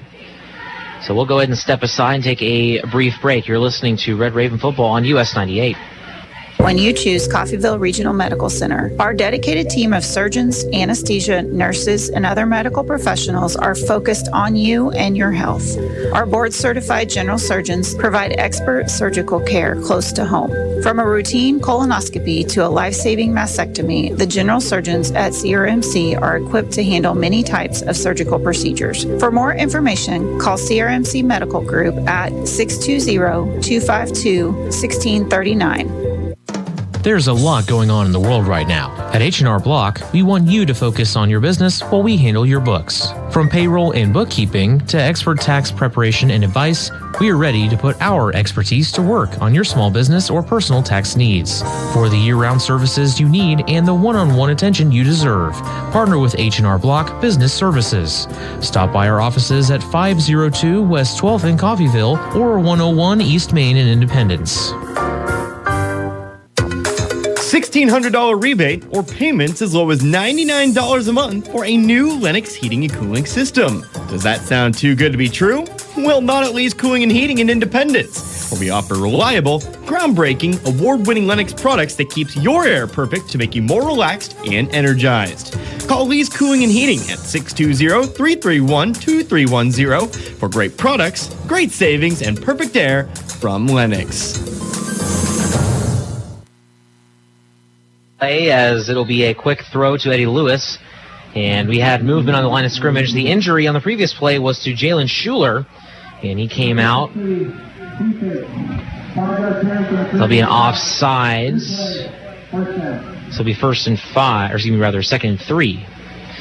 So Schuler, coming into this game, actually tied for the team's lead in solo tackles with 7.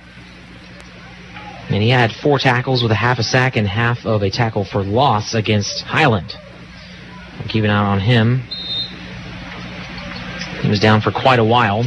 So Screws now on 2nd and 3. And more movement by the Red Raven sideline. Here's a throw, and that ball is going to be caught for a 1st down. And it's once again going to be an offsides. And this time it was against Devin Lee. More penalties for the Red Ravens. Yeah, this hurt them a little bit last week, and it's now affecting them more here in this ball game.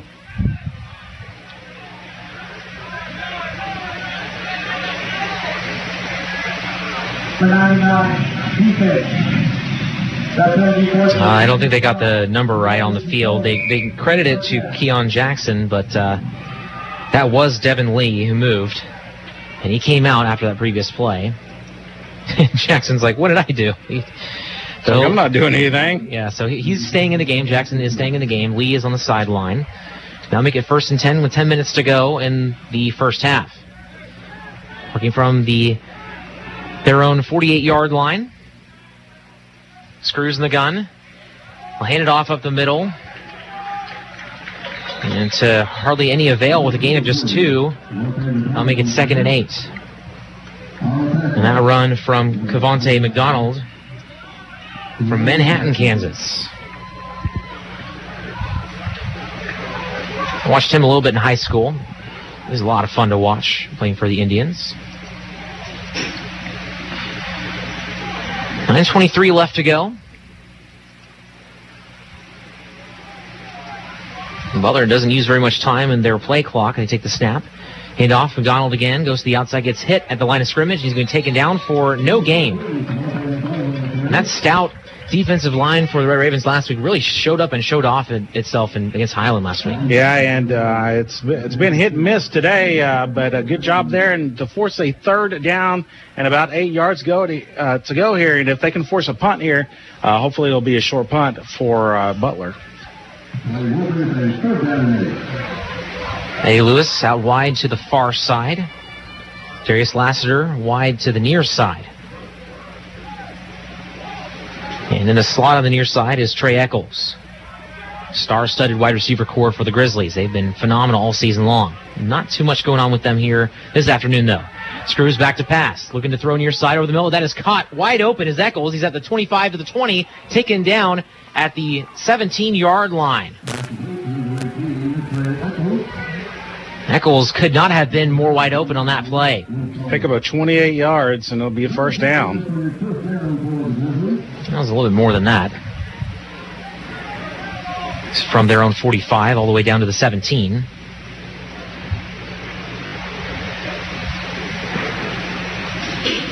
Tim Petrie in the game. They line up right behind Screws for this first down and 10 from the 17. Take the snap. Hand off Petrie outside. Hit, undercut immediately at the line of scrimmage. No gain. Make it 2nd and 10. Good job there by the defense, not letting much go there. And it'll be 2nd down and 10 after the no pickup. 7.5 now left to go in the half. Checking into the game in the slot, Jaden Brandon for the Grizzlies, lining up on the near side. The work from the far side hash. Screws in the gun. Take the snap. Pick the handoff, driving back to pass, looking for Lewis in the end zone, and that is going to be incomplete. Good coverage by Jacob Prochet, and that will make it 2nd and 10. Prochet, one of the many defensive backs, including Taven Jackson and Zaquan Frazier, have been so good for the Red Ravens this season. And a good play there by Prochet. Made sure, I think there's a lot of hand fighting there, but the ref let it go there. Good job by Prochet to make sure he did not haul in that pass for that touchdown. And I think even if he hauled it in, I don't know if he would have got at least 1 foot down, though.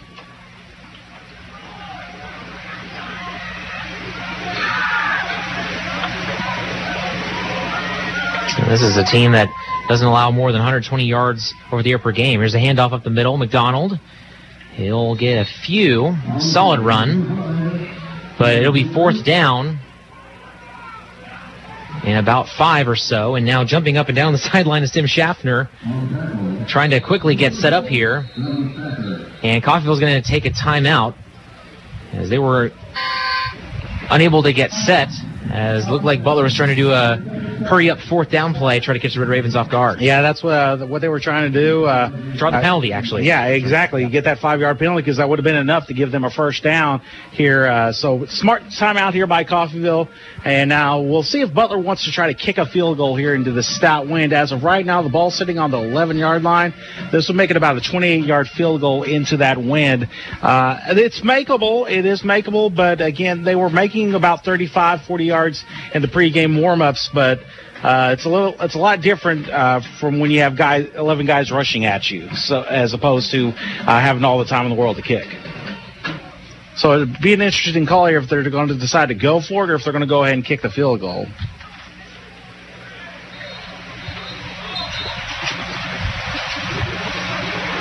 Another beautiful day here in Coffeyville. I mean, about clear skies, about a few clouds over here, but it's a beautiful day, and we got a great view up here in the 5th level of Veterans Memorial Stadium.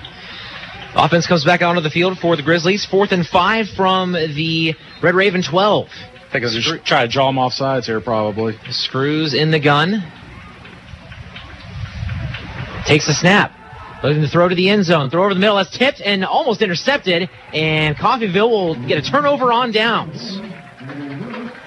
Antavius Fish deflected it over the middle, intended for Eddie Lewis. And Coffeyville will get the ball from their own 12. Good job by that defense there for Coffeyville. And now they're rewarded with getting the football. They'll be on their own 12-yard line, but they'll have the wind going with them here on this drive. So good job by that Red Raven defense. And now let's see if the offense can cash in and reward that defense. 6:48 left to go in the first half. 14 apiece here. Huge matchup for both of these two teams. Both are in the middle of the Jayhawk Conference, trying to see who can come out on top in this one. Red Ravens are 2-1, Butler 1-2. Here Lange has a man in motion, takes a snap, handoff up the middle. Thomas, he's got some room to run. He's at the 25, he's at the 30, going to the sideline. He's at the 50, and out of bounds at the 46, make that 45-yard line. What a run by Star Thomas. Oh, my. Star Thomas just takes off. He had some great blocking up front. That'll be a 44-yard gain, 43-yard gain, and it's first down, Coffeyville. Already into Butler territory. Star Thomas has been a star this season. No pun intended there. No, it was absolutely. Haven't seen any of Torrance Farmer, who had himself a nice game last week, but with Thomas and Courtney Jackson running the ball well, haven't really needed him. Lange under center, hands it off. Thomas bounces out to the outside, and he is hit. And he'll be taken down at the line of scrimmage for no gain. Now Courtney Jackson will check back in. Just unofficially right now for the Coffeyville rushing unit, Star Thomas today right now has 9 rushes for 66 yards. Of course, this is unofficially, running about a 7.3-yard clip. Mason Thrash and Blake Berry making a tackle for no gain. Make it 2nd and 10. 5.5 now left to go. Lange from the near side hash sends Wilson in motion. Goes to the far side. Lange takes a snap, drops back to pass. They'll throw to Wilson. That one's tipped by Wilson. And out of his reach on the run, going to the far side, incomplete. Make it 3rd and 10. Just a little bit out of his reach there.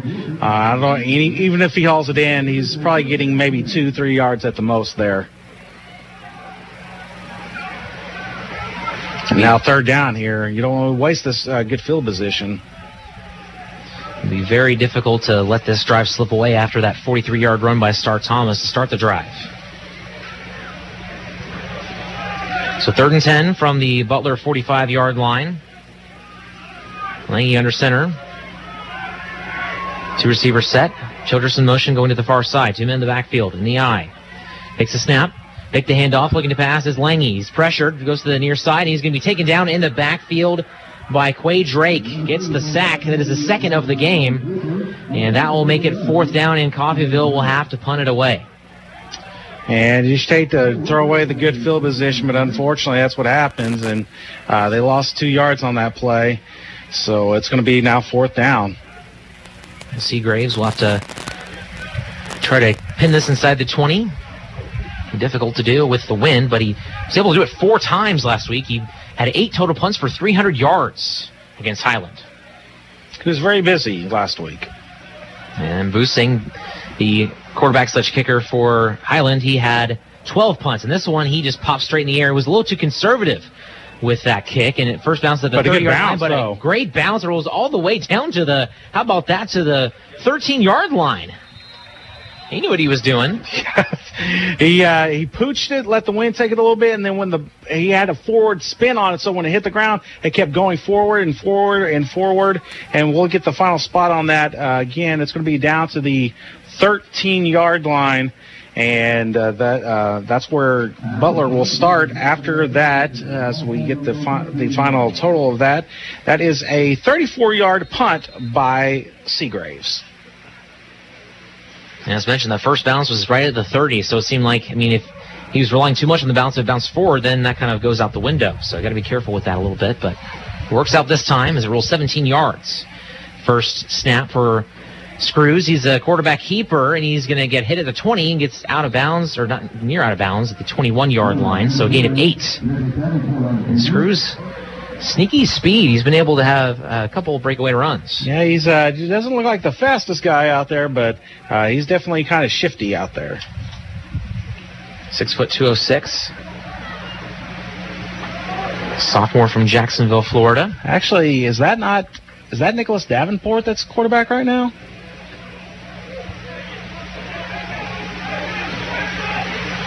It's hard to tell from way up here. It's a snap, handoff, near side. And he'll be taken down in the backfield, and you're correct. That was Davenport that's in the game, and Kemp is taken down in the backfield for a loss of a few. Now Davenport will check out, and Graves will be back, or excuse me, Screws will be back in the game.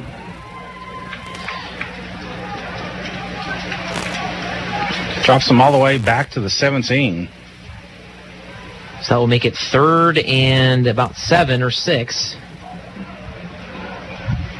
We'll say 3rd and 6.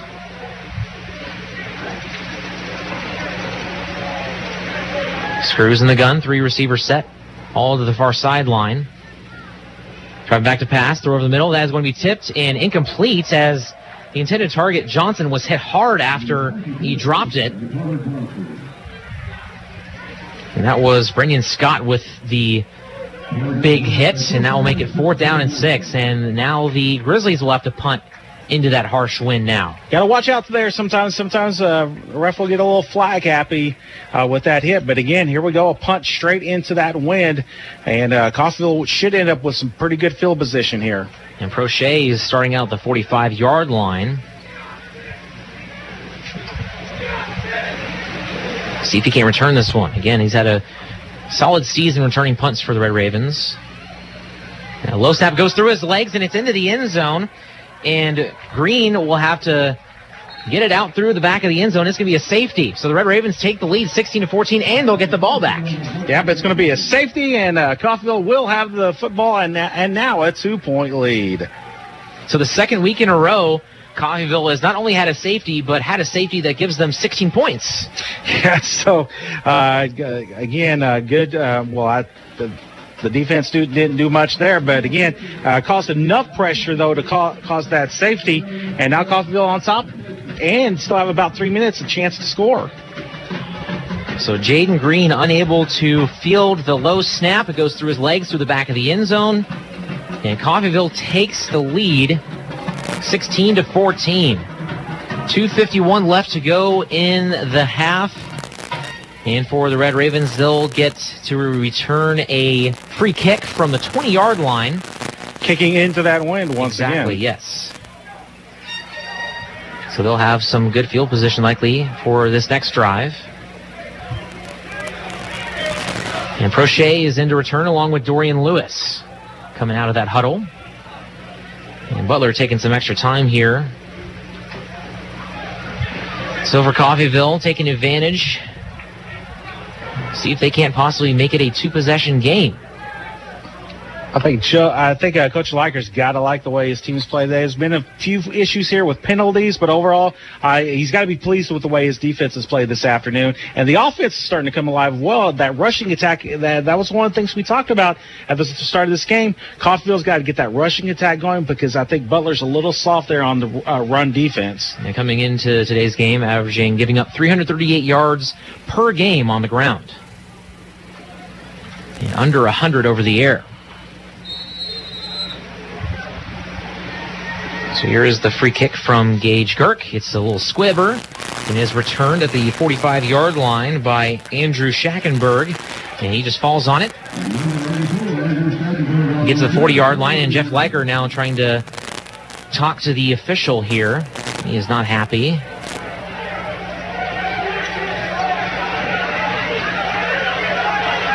Yeah, I can, now that I think about it, that was not a free kick. That was off the tee. Yeah. Free kick's supposed to be like a punt. Yeah, that's as soon as that happened, I was like, why is he kicking off the tee? But I didn't think about it for too long. So that was a kick off the tee by Gage Girk. It was supposed to be a free kick, and that might have cost the Red Ravens a few yards, but they get the ball at the Grizzly 42-yard line regardless. Lange will be in the gun on this first down play. 2 receivers to the near side, and Jared Miles and Quaterius Wilson. Lange takes a snap. He'll hand it off to Jackson. Immediately met at the line of scrimmage by Ian McSwain, along with Lepeti Tapua.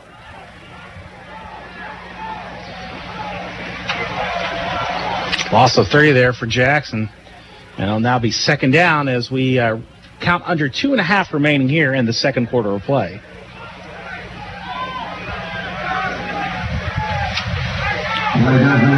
So loss of 3 on that play.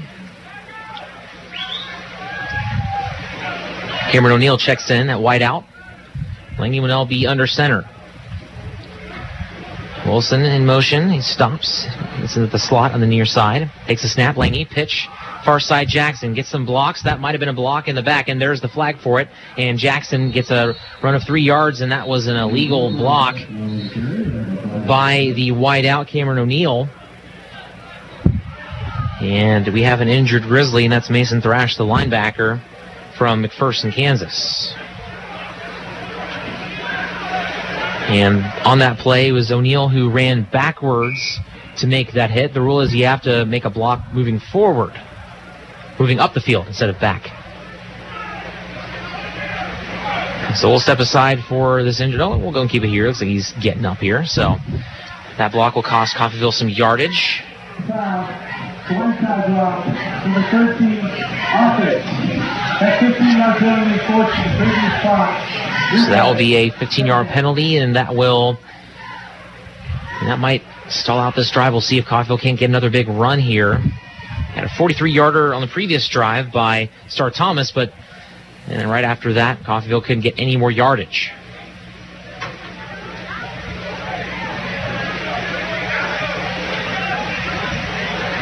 That'll move Coffeyville all the way back to their own 40-yard line.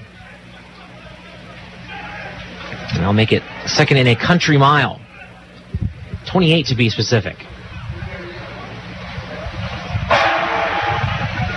We'll see how Coach Leiker attacks this long play that is needed to try to convert this first down. Here is Langy in the gun. Wilson in motion. Takes a snap from the near side hash, rolling out to his right. Southpaw is going to run with it. He's at the 50 and taken down in Butler territory. Solid run by Langy down at the 47-yard line. Got quite a bit of that yardage back. 10-yard run. Still a long ways to go, though. 3rd and 18. Or actually, 3rd and 15, my mistake. So a 13-yard run is what they'll give him there. Langy, not too much of a runner himself, but he saw the opportunity. Was able to make something of it.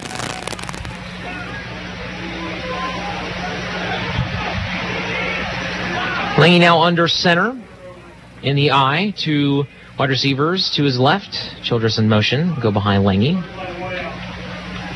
Takes a snap from the middle of the field. Fakes the handoff. Looking to throw. That ball is tipped, but it is caught by Wilson, and he is close to the first down marker, and it looks like he's got it. Down at the 29-yard line. First down, Red Ravens. So 2nd and 28. They're able to convert. And what a sequence for the Red Raven offense with 52 seconds left in the half. Absolutely, and a good throw there by Langy, and moving the ball down the field once again. They didn't let the penalty stall them out. 18-yard pickup. First down, Red Ravens. Clock continues to move. Now 40 seconds left to go in the half.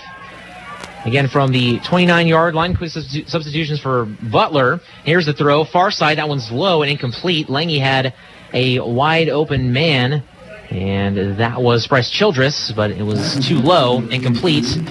And clock stops with 33.9 seconds left to go.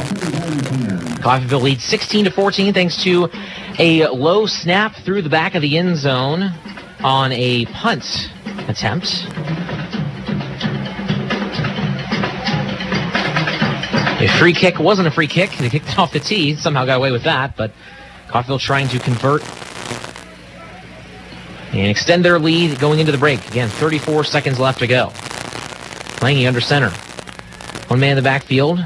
Receiver split out wide. Looking to blitz on the far side. They do, in a whistle. And it looks like it's going to be false start.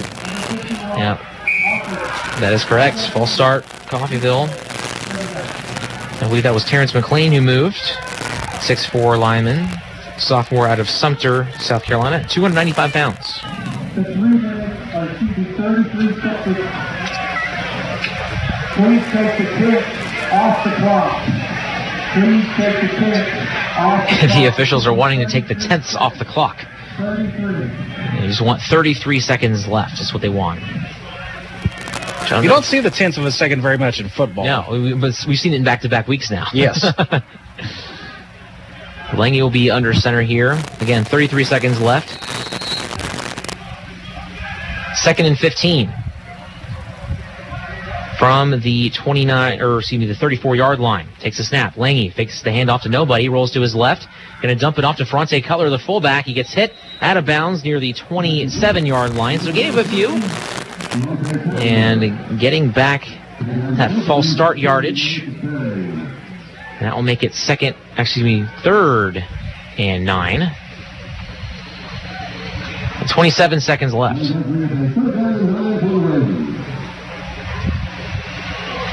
Red Ravens were able to convert on 2nd and 28. A 13-yard run. And then followed by a 17-yard pass. I've never heard the referee say, take the tenth of a second off the clock.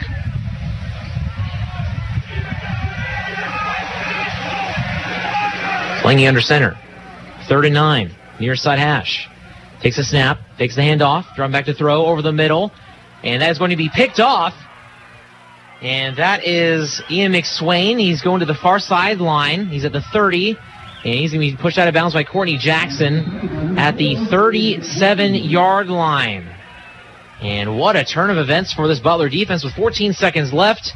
That ball was thrown with a little bit too much air under it. And it is picked off. And Ian McSwain, he has been an absolute baller. That is his first interception of the season. Had 2 pass breakups coming into this game as well, along with a tackle for loss. And he is 5th on the team in tackles. So another scoring chance goes by the boards for the Red Ravens. And Butler now will take over at the 37-yard line. And that was a wild drive. He had a long conversion, and then with a free kick that wasn't a free kick, and turns up as a turnover for the Red Ravens. And now Screws will just take a knee, and Butler is satisfied with going into the break down by 2. So our score after 30 minutes of action, Coffeyville leads it 16-14 over Butler. We'll take it to a break. We'll have some stats for you after this break. You're listening to Red Raven Football on US 98. Everyone looks forward to a good meal. That's why we do dining differently at Windsor Place. We call it 7 to 7 dining. Residents can come to the dining room anytime between 7 a.m. and 7 p.m. for a home-cooked meal of their choice. 3 specials are available throughout the day, along with a full menu, including all-day breakfast. If residents need a treat between meals, they can visit our self-service snack pantries. Come see what makes Windsor Place different at mealtime. Call 620-252-4929. Make your home more comforting with help from Derailed Commodity. Update your flooring with the area's largest selection of in-stock carpet, luxury vinyl plank, tile, area rugs, and more in many styles, brands, and colors. New furniture always brightens a home. We have a great selection of furniture, including sofa sets, recliners, and mattresses. Economy to premium, in stock and ready to brighten your home. Shop now at your local Derailed Commodity Flooring and Furniture, Brazelton in Independence, Kansas, and Joplin and Butler, Missouri. Are you ready to move forward? Spring and summer enrollment at Coffeyville Community College is now open. Whether you're looking to complete an associate's degree, technical program, or certificate, CCC can assist in your educational journey. And CCC fits your schedule with face-to-face classes and online educational options. Contact the Student Success Center at studentsuccess@coffeyville.edu to schedule an appointment with an advisor.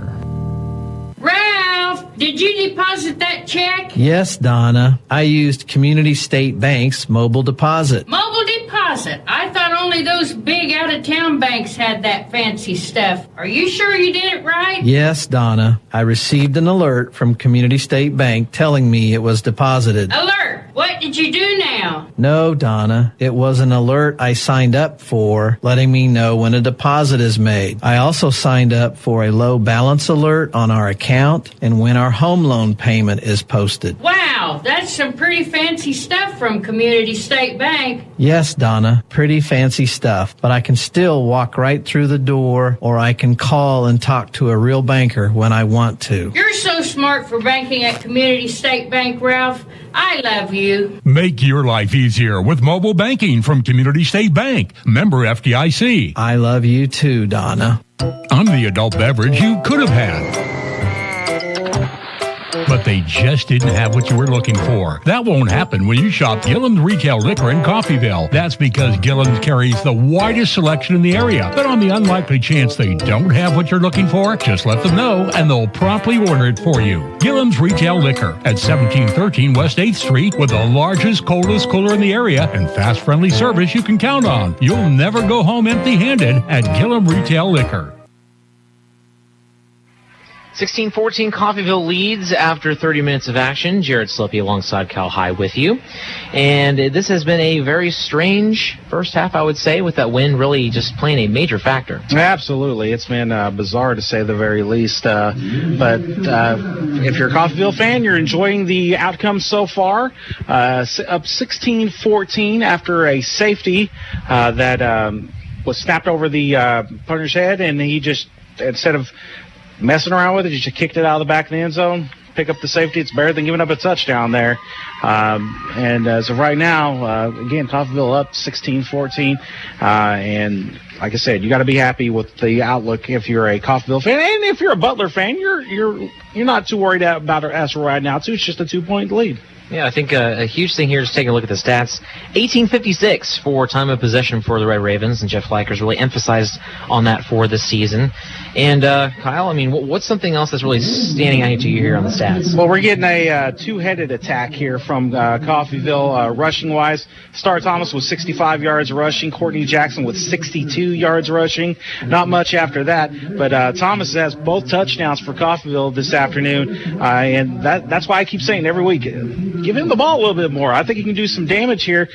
He's racking up about 6.5 yards per carry today. Lange looking a lot better this week, though, than he did last week. 7-12 right now. He has thrown that one interception, but overall he's thrown for 60 yards today. And Cortavius Wilson hauling in the lion's share of that with 34 yards, while Ferrante Cutler has 2 catches for 17. Yeah, I think one thing that's really interesting, too, with Lange, and he already has more than 2 times as many completions as he did last week. He was just 3 of 14, but here he's 7 of 12. So you don't love the interception, but he has been efficient in terms of getting the ball down the field, just unable to get the ball in the end zone on that previous drive. Also, third downs this past half, 3 of 9, better, but still not great. Right, you still got to get a little bit better than that. However, you got to be pleased if you're Coffeyville holding them 3-6 as of right now. And then the fourth down conversions, Coffeyville, they're 1 of 1. Of course, that was also on the touchdown run there. They converted that fourth down. While Butler, they're 0 for 2 on fourth down conversions. Coffeyville, penalties. 12 penalties for 83 yards for the Red Ravens. Already have more penalties than last week combined, and almost 100 total yards. Coach Leiker is going to be preaching this week. He's going to be like, stop it. I mean, some of them have been a place where it just happens, the moment, like the block in the back. But like they say, if you can see the guy's number, or if you can see the guy's name, obviously the names are not on the jerseys here, but if you see the guy's name, you don't touch him. You cannot do that. You cannot block in the back, or you can't block backwards either. You got to keep blocking forwards. So again, you got to clean up some of that stuff. Some of it also is just offsides, false start. Those are little things you got to clean up, because they can come back to haunt you.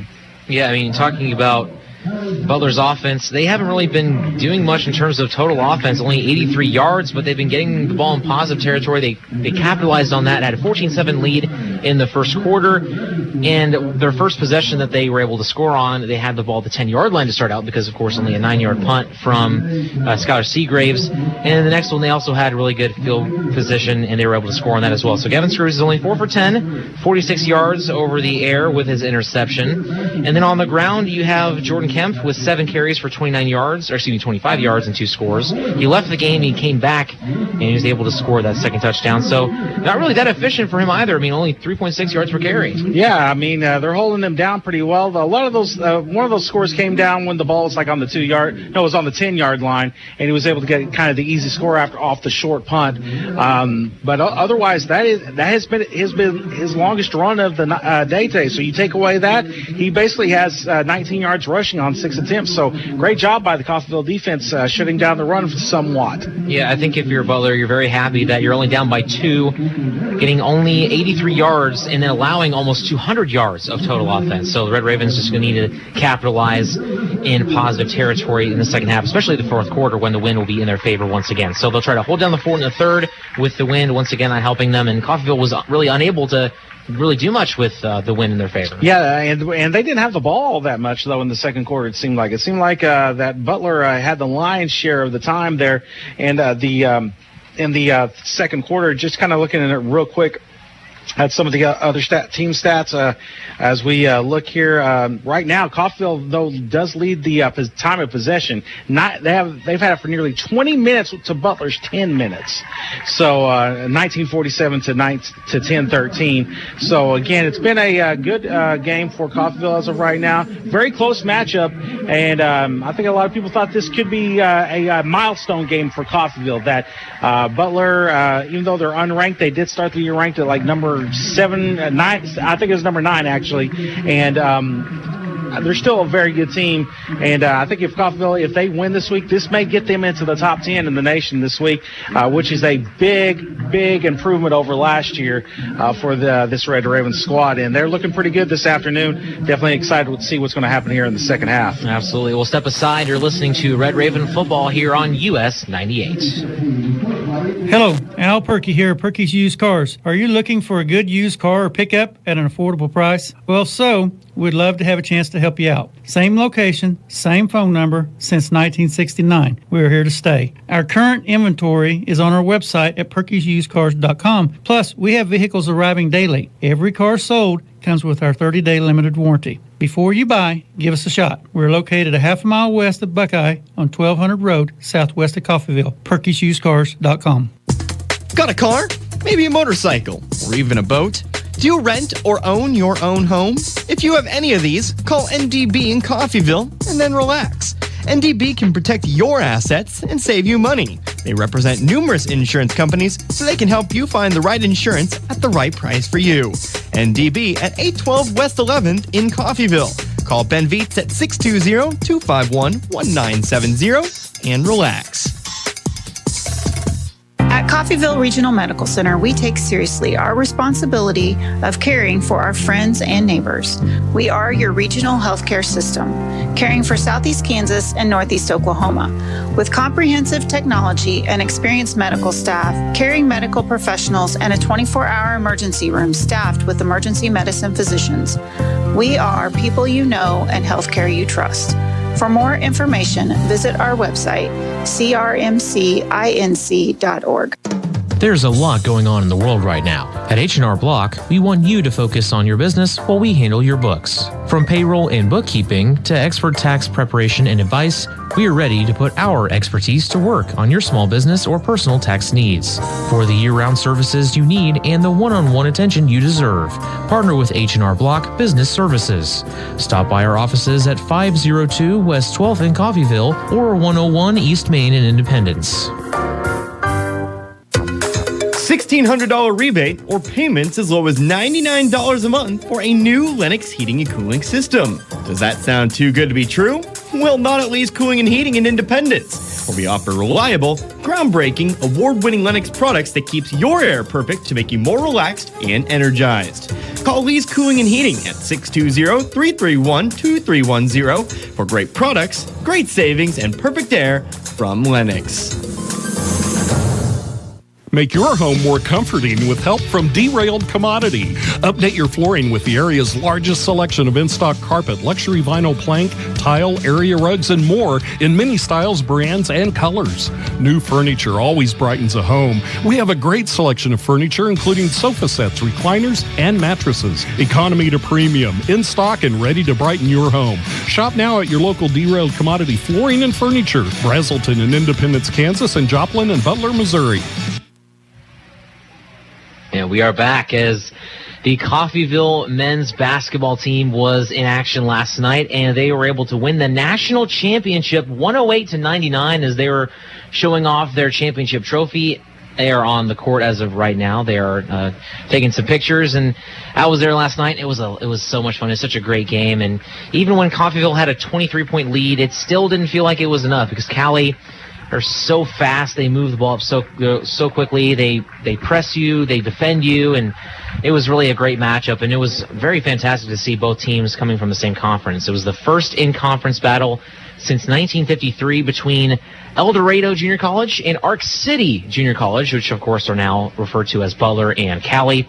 But this was Coffeyville's first national title since 1962. Jay Herkelman gets his first, and that was basically all that he needed left in his historic career, was just a national title, and he has been phenomenal for the Red Ravens in his many years here, and great to finally get him a national title. Absolutely, and like you were saying about Cali, I mean, they had already earlier in this tournament had overcome a 25-point lead against the number one seeded team, Mineral Area, who I don't think had lost all year, or if they had, it was just one loss, and they came back and beat them. But again, Coffeyville was able to weather the storm and held off the Tigers, and basically they split the season series, each winning at home, and Coffeyville gets the big, emphatic second win to win the entire thing, and it was also capped off with a huge dunk at the end to basically kind of send the Coffeyville fans into just a frenzy at that point. And I mean, finally another title coming back home to Coffeyville after a very long time. Yeah, it was Blaise Keita who led the way with 27 points. Originally from Africa, came to America to play high school basketball at Sunrise Christian Academy in just north of Wichita, and he had himself a career high, and he also was one of 7 Red Ravens to get double digits. He had Tyler Perry with 18, Kevon Ellis with 14, Boston Holt had 12, Lev Bettis had 12 as well, Farkeith Browning and Larry White both had 11 apiece. So it was really a fantastic effort. Team effort, as has been all season long. This is not a team that's really had a star player, and Tyler Perry has been said to maybe be the best scorer on the team, but at the same time, it's really just a team that was able to gel so well together all season long, and as a result, they are able to cut down the nets. Absolutely, and got to see the picture. You can see it on kgtfradio.com, where Coach Herkelman has cut down the final part of the net, and he's holding it up. Biggest smile I've probably seen on his face all year, and again, that team worked hard this year and definitely deserved to end up with a 25-3 record. And I tell you what, none of those players will ever forget picking up that national title this year. It definitely was an exciting year if you were a Red Raven fan watching basketball this year. Absolutely. Yeah, it was just such a great game. As mentioned, it was a 23-point lead. It was the largest it got, and it got all the way down to a 3-point game, 102-99, and then they were able to pull off a 6-0 run with a couple of big defensive stops. And one thing that was really impressive to me was how Coffeyville was able to evade turning the ball over in the press, because Cali was really getting up and pressuring Coffeyville, but they were able to make some great smart passes. Just a bunch of really smart, talented guys for the Red Ravens, and as mentioned, they deserve the national title, and they were able to get it. So fantastic stuff there. We'll go ahead and send it to a break one more time, and we'll be back with some second half action here from Veterans Memorial Stadium in Coffeyville, Kansas. You're listening to Red Raven Football here on US 98. When it comes to nursing homes, our residents and their families would be the first to tell you Windsor Place is different. Innovative approaches like restaurant-style dining, spa bathing, intergenerational programming, and continuous staff development training make us a leader in long-term care. We're dedicated to making life worth living for every resident, regardless of physical or mental abilities. To learn more about Windsor Place, call 620-252-4929. Make your home more comforting with help from Derailed Commodity. Update your flooring with the area's largest selection of in-stock carpet, luxury vinyl plank, tile, area rugs, and more in many styles, brands, and colors. New furniture always brightens a home. We have a great selection of furniture, including sofa sets, recliners, and mattresses. Economy to premium, in stock and ready to brighten your home. Shop now at your local Derailed Commodity Flooring and Furniture, Brazelton in Independence, Kansas, and Joplin and Butler, Missouri. Are you ready to move forward? Spring and summer enrollment at Coffeyville Community College is now open. Whether you're looking to complete an associate's degree, technical program, or certificate, CCC can assist in your educational journey. And CCC fits your schedule with face-to-face classes and online educational options. Contact the Student Success Center at studentsuccess@coffeyville.edu to schedule an appointment with an advisor. Ralph, did you pay the electric bill? Yes, Donna. I paid it using Community State Bank's online bill You know, payment. you can save a lot of time using online bill pay from Community State Bank. Yes, Donna. I know, and it's really easy, too. Just log into our Community State Bank account. And sign up for Community State Bank's online And bill sign payment. up for online bill pay. Yes, Donna. We can do that for all of our And you bills. can do that for all of our bills. Yes, Donna. Community State Bank is almost as smart as you are. Well, thank you, Ralph. Glad I could help. I love you, Ralph. Community State Bank. Member FDIC. I love you too, Donna. A tall, cold one. Ew. Nothing worse than a semi-cold beer, or worse yet, a lukewarm one. Never let that happen to you. Shop Gillum Retail Liquor in Coffeyville, where you can shop from the largest, coldest cooler in the area. A large selection, always refreshingly cold. Shop Gillum Retail Liquor at 1713 West 8th Street and get that feeling.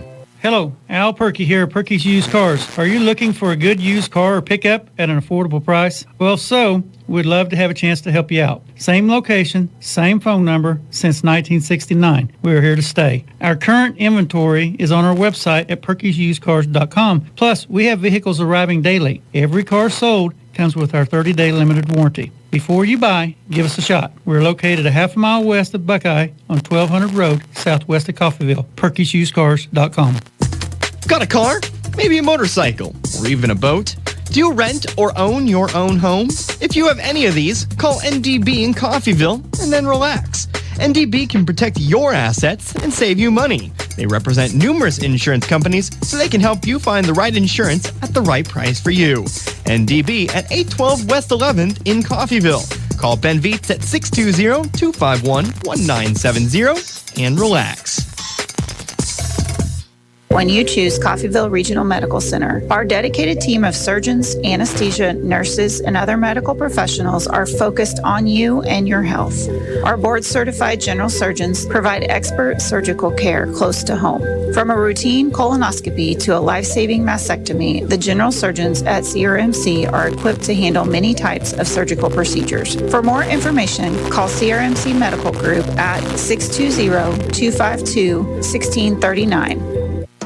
There's a lot going on in the world right now. At H&R Block, we want you to focus on your business while we handle your books. From payroll and bookkeeping to expert tax preparation and advice, we are ready to put our expertise to work on your small business or personal tax needs. For the year-round services you need and the one-on-one attention you deserve, partner with H&R Block Business Services. Stop by our offices at 502 West 12th in Coffeyville or 101 East Main in Independence. $1,600 rebate or payments as low as $99 a month for a new Lennox heating and cooling system. Does that sound too good to be true? Well, not at Lee's Cooling and Heating in Independence, where we offer reliable, groundbreaking, award-winning Lennox products that keeps your air perfect to make you more relaxed and energized. Call Lee's Cooling and Heating at 620-331-2310 for great products, great savings, and perfect air from Lennox. Everyone looks forward to a good meal. That's why we do dining differently at Windsor Place. We call it 7 to 7 dining. Residents can come to the dining room anytime between 7 a.m. and 7 p.m. for a home-cooked meal of their choice. 3 specials are available throughout the day, along with a full menu, including all-day breakfast. If residents need a treat between meals, they can visit our self-service snack pantries. Come see what makes Windsor Place different at mealtime. Call 620-252-4929. And welcome back here to Veterans Memorial Stadium here in Coffeyville, where we are about to kick off second half action as the Red Ravens lead by a score of 16-14. And here is your play-by-play man, Jared Sleppy. All right, thank you, Kyle, as Coffeyville's going to boot it away to start things off, as this will be through the end zone by Skylar Seagraves for a touchback. So, Kyle, first half was all sorts of all over the place. Yes. Coffeyville's defense will go ahead and see if they can't get a stop here in terms of going into the wind for Butler. It's been something that's been a huge factor in this one. So this will be something that will help the Red Ravens in this quarter, and fourth quarter will be the other way around. And this has been, it's been all about the win is what it's been out for the Red Ravens. Yeah, it's been basically the stories somewhat. Devontae McDonald with the first carry of the half, and he'll get a gain of 5, and they'll make it 2nd and 5. So for Red Ravens defense mentally, how do you factor in the win? I mean, there's certainly a mental factor for it. Oh yeah, I mean you're fighting it in the fourth quarter. You just got to make it your friend here as much as you can here in the third quarter of play. So Screws is in the gun. Actually, no, that's actually Davenport. He'll hand it off. McDonald with a nice gain. It'll be first down. He gets all the way down to the 41-yard line. First down for the Grizzlies. Nice run there. Basically, he was able to kind of tripod himself to keep himself up, and it's now going to be first down. No huddle. Quickly hand off near side, and he'll get a gain of about 5 on 1st and 10. That one, once again, Kavonte McDonald, and now he'll go ahead and come out, and back in the game is Tevin Petrie, first time this half, obviously.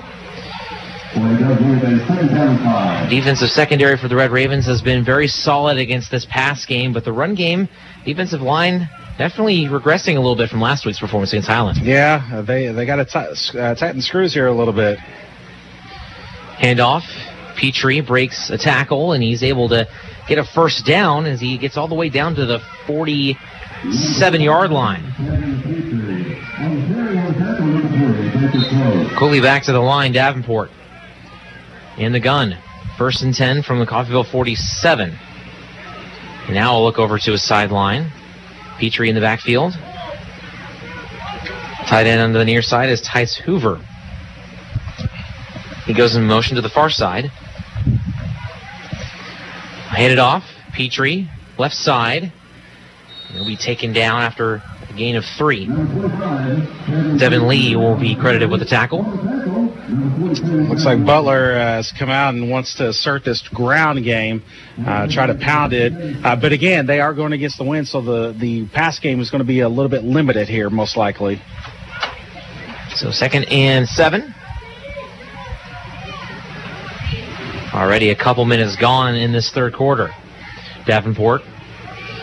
And he'll hand it off, and he's immediately met by Nana Inyanwu in the backfield, and it looked to me like Davenport was trying to pull it away from Petrie, but Petrie held on to it, and it'll be a loss of quite a few. And Nana Inyanwu with his 2nd tackle for loss here in this contest. He was back in the backfield even before McDonald got the football, it looked like, and he was able to pull him down for a loss here. So Gavin Screws checks back into the game after Davenport took over that for the first few plays of that drive. It makes it 3rd and 10. First down marker at the 37-yard line. Screws signaling out Joseph Backhole. Drive back to pass, throw over the middle is caught. And breaking a tackle, now being spun down, is Darius Lassiter, and that'll be short for a 4th down after a gain of about 4. It'll be actually a gain of 3, so make it 4th and 7 from the 43, make it a 44-yard line. So Coffeyville's defense gets it done, and Prochet will be back to return this punt. And the Red Ravens will get the ball back after stopping the Grizzlies in their tracks after getting off to a quick start.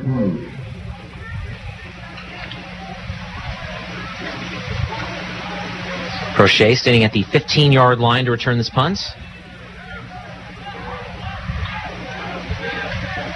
There's the snap. It's a good one. He gets it away, and this will be fair caught by Prochet at the 15-yard line. So the Red Ravens will get the ball there, and they got some work to do. They lead 16-14.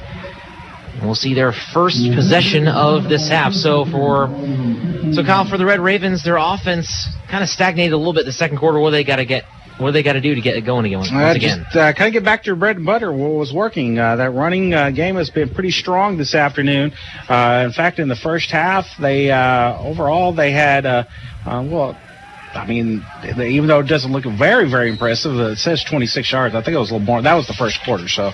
But there's stat sheets all around here right now. But they look very solid there in the first half overall. Sir Thomas in at running back for this first play. The snap is over Lange's head. It stops at the 2-yard line. He dives on it there, closer to the 1, and they will mark him down at the 1-yard line. So that will be a 14-yard loss to make it 2nd and 24. Yeah, that's not how you want to start this drive.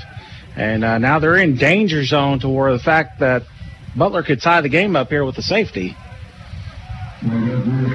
Or even worse, if you have a fumble or something in the end zone, it could be jumped on by Butler and it would be a touchdown. So Lange from the Red Raven 1-yard line. Ferrante Cutler checks into the game with Courtney Jackson in at halfback. Man in motion as Wilson. Pitch it to Jackson, goes to the far side. He is taken down around the 1-yard line, and he'll barely get back to the line of scrimmage. He was first touched in the end zone. Now a flag comes in late with some pushing and shoving. It was thrown straight up in the air at the 1-yard line. It lands and stops at the 9-yard line. So, I mean, he threw that thing straight up in the air, too. The wind just carried that. Again, the wind blowing out of the south at 20 miles an hour. Coffeyville working with the wind here in this third quarter. Well, if Coffeyville gets penalized here, it's not going to go very far. No foul on the play. No foul on the play, so they go ahead and pick the flag up. So it'll be 3rd and 24. Long way to go here for Coffeyville. At this point, you might probably either a short slant pass or maybe a bubble screen, something just to kind of give yourself some breathing room if you have to punt the ball. Yeah, exactly. And Seagraves will likely have a chance to give this one a nice boot if they can give him some room to work with. Lange under center. Jackson still in the backfield. Take the handoff, looking to throw. Over the middle, he's got Wilson. That one's overthrown and intercepted by Nicandre Steiger. He's at the 15, trying to return this one all the way back. He's got room. He cuts it back to the inside. He's at the 5, and he is in the end zone. Touchdown, pick 6 for Butler. I mean, Wilson was wide open. It was just a poor misthrow by Colby Lange, and all of a sudden it is now 20-16 in favor of the Grizzlies. I mean, that's what they were doing. They were trying to kind of a deep slant to try to pick up that first down, and again, returned all the way back for a touchdown. Result of the play is an interception, return for a touchdown.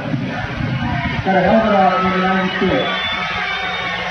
So again, is Nicandre Steiger, the 5'10 defensive back from Wichita. And Steiger has had himself a very nice season in his first interception, but he has had 3 pass breakups prior to today. Tied for the team lead. And Corterius Wilson, if that ball's on the money, he might have been gone. Only had one man to beat. Here's the PAT on the way, and it is good. So Butler with a pick 6 to make it 21-16, and now a flag comes in as it looked like the holder was a little injured on the play after a block attempt from the Red Ravens. We'll see if that might be a penalty.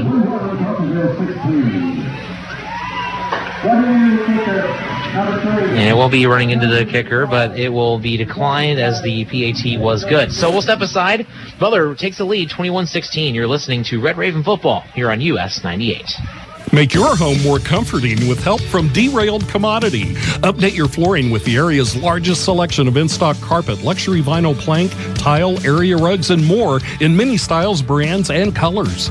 New furniture always brightens a home. We have a great selection of furniture, including sofa sets, recliners, and mattresses. Economy to premium, in stock and ready to brighten your home. Shop now at your local Derailed Commodity Flooring and Furniture, Brazelton in Independence, Kansas, and Joplin and Butler, Missouri.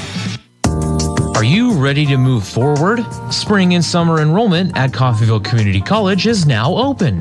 Whether you're looking to complete an associate's degree, technical program, or certificate, CCC can assist in your educational journey. And CCC fits your schedule with face-to-face classes and online educational options.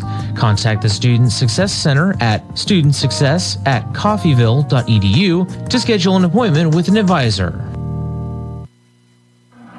21-16, Butler now in front after a pick 6 from Nickendry Steiger with 9:36 left to go in this third quarter. So Butler's going to boot it away, and this one hopped to the Red Ravens at the 30-yard line, returned. He's at the 40. Star Thomas with it. He's at the 45 and taken down at the 46-yard line. So a solid return by Star Thomas in kick return coverage. Yeah, it kind of squibbed it down to around the 30-yard line or so, and he gets a pretty decent return all the way back up to near midfield, and Coffeyville will have pretty good position here. And Courtney Jackson will check into the game at running back as Star Thomas. I don't think they wanted to kick it to Thomas. I mean, he's not a guy that exactly you're aiming to try to kick it to. Regardless, Coffeyville takes advantage, and they'll start at their own 47-yard line. Start things off, Colby Lange trying to shake off that previous pick 6 and get this offense moving once again as they continue to work with the wind. And that was a huge pick 6 for Butler as they take the lead while working against the wind. Lange's in the gun. Childress in motion, goes to the far side. Takes a snap. Takes the handoff, throw over the middle. That is caught. Cale Harbor at the 45-yard line is flipped up. And looks like he's got the first down. And that was Torian Spencer who flipped Harbor onto his back. 10-yard gain, first down Red Ravens. And they get the ball the 44-yard line. That's where they'll mark it down. 43, actually. 43-yard line is where they'll mark it down.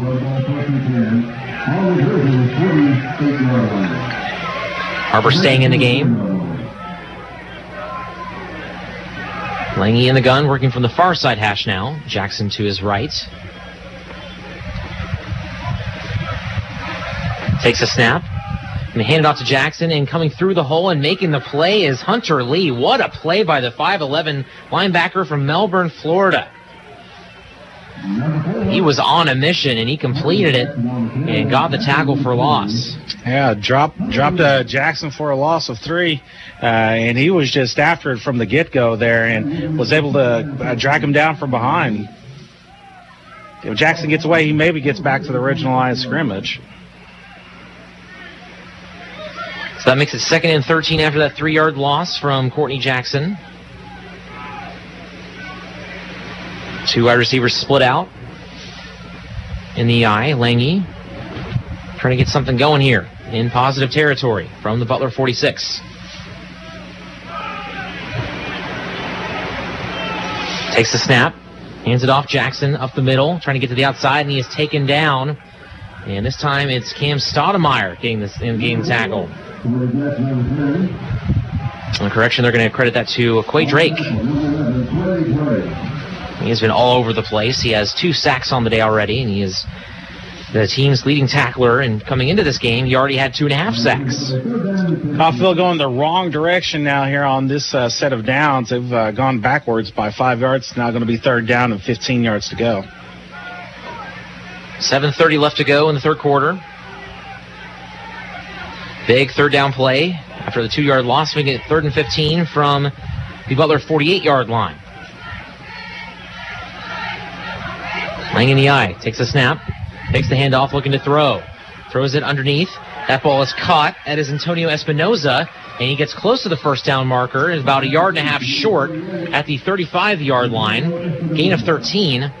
And we'll see what Coach Legger elects to do here. That'd be a 52-yard field goal, which might maybe be achievable with the wind, but we'll see. It looks like the offense is staying on the field for now, and yeah, you're kind of in that no man's land right here, even with that wind. So, I mean, it's almost too short to punt, but we'll see here. They just need to pick up 2 yards, so we'll see here. Maybe try to get Butler to go jump off sides here, but we'll see. Got the hog mollies in right now. 4th and about 1.5 yards for the Red Ravens from the Butler 35. Here's a pitch, right side Jackson, and he is not going to get it. Taken down in the backfield. Butler's run defense holds, and it has not been able to do that all year long, but here today they've been having a ton of success on the tackle. Malik Berry and Nickendry Steiger once again making a big play. Yeah, I mean, they just got in there and stuffed that pitch play that's been working for Coffeyville for most of the game, and that time it did not work, and it'll be turnover on downs. And that pitch play worked really well against Dodge, and Highland has not been doing so great here this afternoon. They did get a touchdown on it in the first half. It was a 2-yard touchdown. That was a pitch to the left side for Star Thomas. So now Butler gets the ball from their own 36-yard line. There's a handoff right side. Got a little bit of a gap to run through, but he is met after a 3-yard gain by Jalen Schuler, who's back in the game. He left with an injury. As it is Nick Davenport in the game for Butler at quarterback. And no huddle. Davenport takes a snap. They actually just substitute the quarterback, and that is Screws back in the game. Like to go back and forth with those two. So Screws is in the gun. Drops back to pass, looking far side. Under pressure, throws. That ball is caught at the 40-yard line by Carter Johnson, but he is immediately met by Jacob Prochet and Reese Collier, both making the tackles. And now the official having a word with Collier about, I'm not quite sure what, but no penalty is called.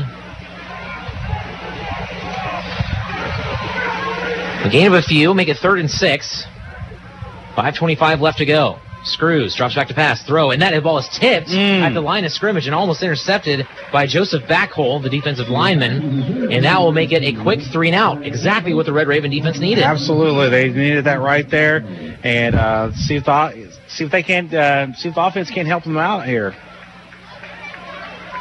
So Prochet back to return the punt and see if they can't turn this thing back around.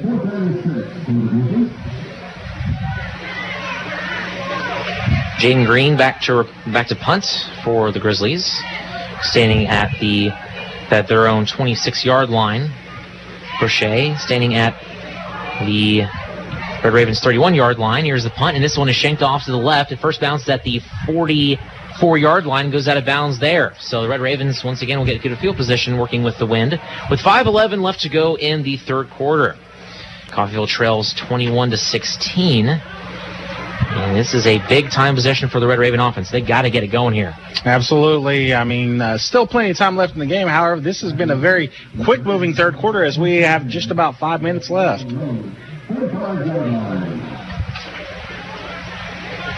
Neither team really wanting to throw much into this wind. And for both teams, when they've been throwing the football, it's been getting picked off or knocked down. Star Thomas, the lone back on this play. As Lange is under center. 4 wide receiver set on this first down play. Here's a quick throw, bubble screen, caught by Childress. He's at the 45, he's at midfield, stays in bounds, and he'll be out here the 49-yard line. Some pushing and shoving going on, nothing too severe. And they'll mark him down at the 46-yard line. Gain of 9. Let's make it 2nd and 1. I haven't seen too many bubble screens today from the Red Ravens. It might be something they have to do more in the fourth quarter as they go against the wind. It's something like that they like to do to kind of extended running play. It's something they do quite often. Haven't seen it a lot today, though. Thomas still in the backfield. Lange in the gun. Handed off to Thomas. He gets to the 45, to the 40, and will be taken down there. First down, Red Ravens. And once again, Star Thomas been so good today. But Jackson has been getting the majority of the looks at running back.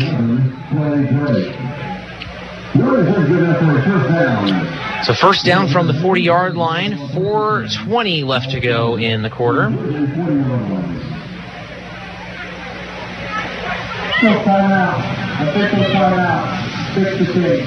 So an official timeout. We'll go and keep it right here as this Red Ravens offense keeps moving, trying to get some sort of different looks here from the offense. Yeah, basically, what I've been saying, give the ball to Star Thomas. He's been doing a really good job this year.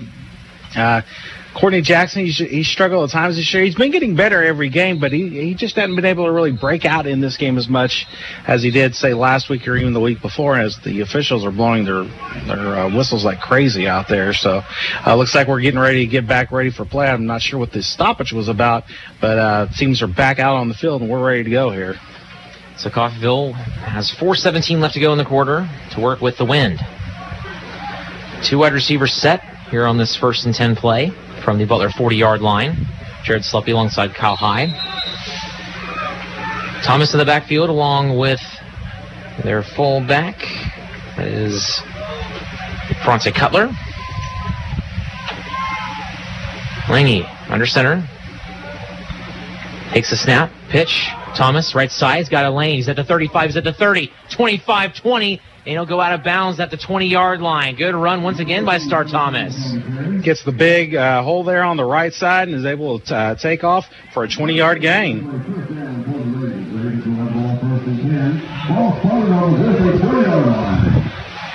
For Star Thomas, unofficially, that gives him, pull it up again real quick, gives him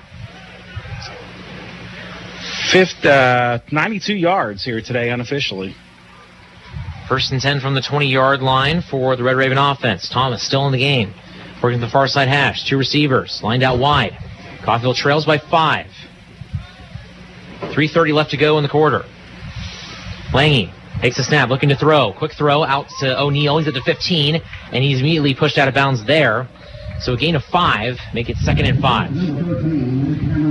These quick throws are really working for the Red Raven offense here in the second half. No, that was a good pass and catch there. Gets him 5 yards and gets him down to the 15-yard line. 2nd down and 5 as we approach 3 minutes remaining here in the third quarter. And we have another stoppage here by the officials. 2:58 left to go in the quarter. And now they're going to move the ball up 1 more yard. All right. So there we go. I need to fix that now. Well, they still say it's 2nd and 5, but they moved the ball up about almost a full yard. Well, now they just changed it to 2nd and 4. So from the 14-yard line now, Lange's in the gun. Takes a snap, looking to throw. And we got a whistle. And a false start against the Red Ravens will push them back 5 more yards. And that will make it 2nd and 9, as the false start is against Mackay Lee, and he has had some issues this year with penalties. But to be honest, though, who hasn't had an issue with penalties for the Red Ravens? Very true. It's, but I mean, when you're down here in the red zone, you cannot be making those mistakes. Right now, Coffeyville needs 6. 3 is not going to be. I mean, 3. If you can get 3, you get it. But 6 is really needed right here. They trail by 5, as mentioned, 21-16. Butler leads. Lange will work from under center here on this 2nd and 9 from the 19-yard line. Takes a snap.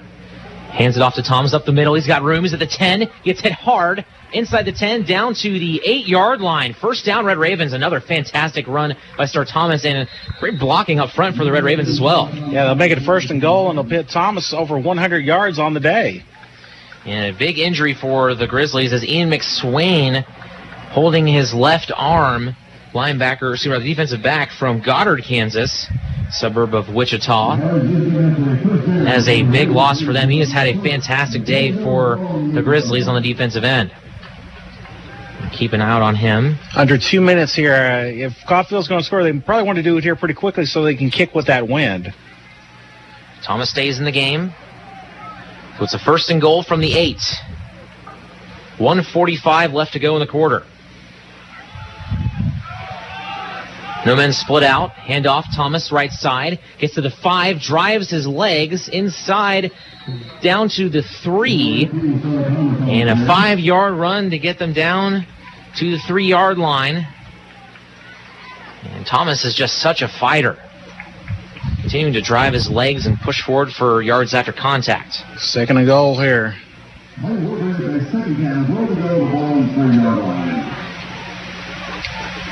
We'll see what Coach Leiker has in his book for this play.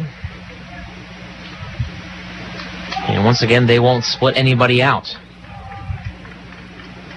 3 men in the backfield now, extra blocker. He sends William Dennis out, tight end. Here's a pitch, left side. Oh, it's a backward fumble, and Thomas picks it up all the way back to the 19-yard line. That is a huge loss, and they're going to mark him down. They will mark him down at the 19, and that is a loss of 16 on the play with 40 seconds left to go. And that will make it 3rd and goal from a long ways away. That is a huge mishap for the Red Ravens. Coffeyville will take a timeout. Looks like it's been one of their timeouts to keep that wind in their favor here if they can score pretty quickly. And that was a poor pitch out to Thomas. And as a result, it'll be 3rd and aways. 3rd and goal from the 19. So for Coffeyville, what do you think they're going to try to do here? Because you can go for 3 if you don't get the touchdown here.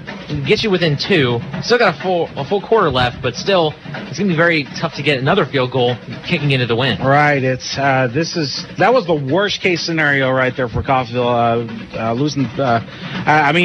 Worst case scenario actually would be losing the football, but the next thing would be to lose quite a bit of yardage there. And now, they can't get a first down without scoring a touchdown. So they would have to get a touchdown in 2 plays here. You can kick the field goal, get within 2, but again, you're going to have a tough time kicking into this win for another field goal. You're going to have to get really close to the uprights to try for another field goal.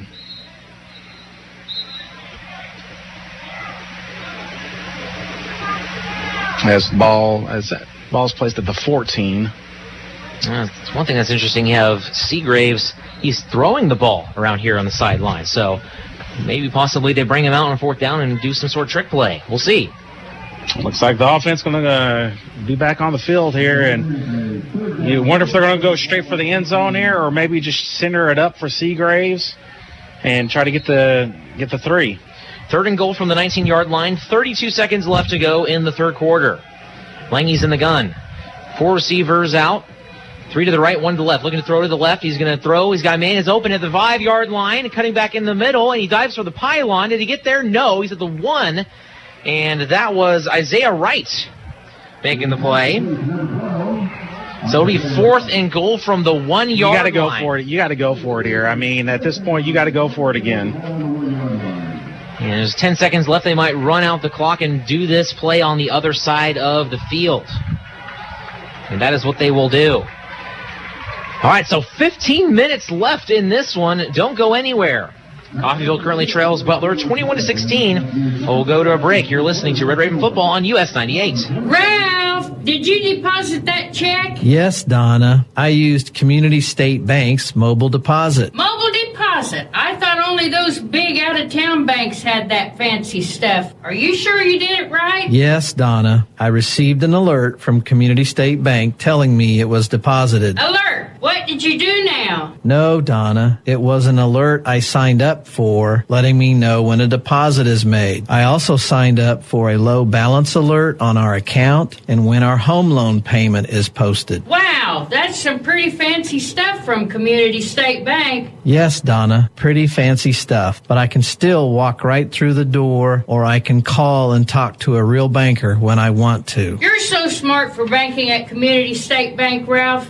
I love you. Make your life easier with mobile banking from Community State Bank. Member FDIC. I love you too, Donna. 15 minutes of action left here from Veterans Memorial Stadium here in Coffeyville. Jared Sleppy alongside Kyle Hyde. What do the Red Ravens, what do you think they're going to drop here on 4th and goal from the 1? I was telling you during the break there, let's just go power on power. Go up straight up the middle. Let's see what the Red Ravens can do here for this 4th down play. And the Coffeyville fans are asking for some noise from the fans. Hey, let's go. Let's get excited. All right, so here we go. The fullback in is actually Terrence Johnson, and Star Thomas is in at the halfback position. Nobody split out. Here we go. 4th and goal from the 1. Coffeyville trying to get the lead. Pitch, right side, Thomas. Got a lane into the end zone. Touchdown, Coffeyville Red Ravens. Great seal-off block on the right side. Touchdown, Ravens, and now they're back on top here as we have 14:56 remaining here in the ball game. 22-21, Red Ravens lead. A big-time play after a mishap on 2nd and goal, losing 17 yards on a pitch. They do it again, and they execute it perfectly. Do you fake I would go for 2 here, because 2 is, 1 and 2 is going to be about the same here. You got to make it a field goal game, but they're going to go ahead and kick the extra point. On its way in through there, he is perfect on the season, 14 for 14, to make it a 23-1 lead for Coffeyville. What a first play of the quarter. Absolutely, and the Coffeyville up by 2 there. I think right there, I would go for 2 right there because a lead of 1 or 2 is the same at this point. Field goal is going to beat you either way with a lead of 1 or 2. I think I would have gone for the 2-point conversion there, or at least make it a field goal contest where they have to kick a field goal to force overtime if it comes down to that. But again, the Coffeyville defense has been doing fairly well today because Butler has not scored in this half at all yet. So that was a miscue. So I tell you what, Butler hasn't scored offensively in this half, is what I was trying to say. Again, you gotta just hope that defense can keep up what it's been doing here this entire game, pretty much. And so Coffeyville will look to kick it away, and once again they're going to have somebody hold the ball down. That's going to be Tyler Mullins holding the ball down. Yeah, it keeps falling over every time Seagraves put it down, and the minute he'd start walking away, it would just fall back over. Now, even when they just set it down, it'll just roll away from the line of scrimmage. So Seagraves will kick it into the wind. Returners for the Grizzlies at the 25-yard line. Here's a short kick. It is high, and it will be caught at the 36-yard line. It'll be taken down there immediately. That is going to be Trey Eccles with the 0-yard return. So Star Thomas gets his 3rd touchdown of the day.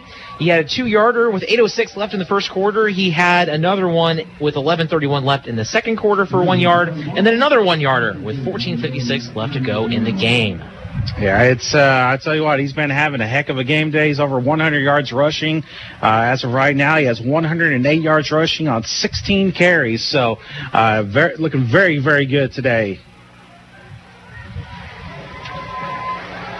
All right, so here we go. First play of the fourth quarter for the Butler offense.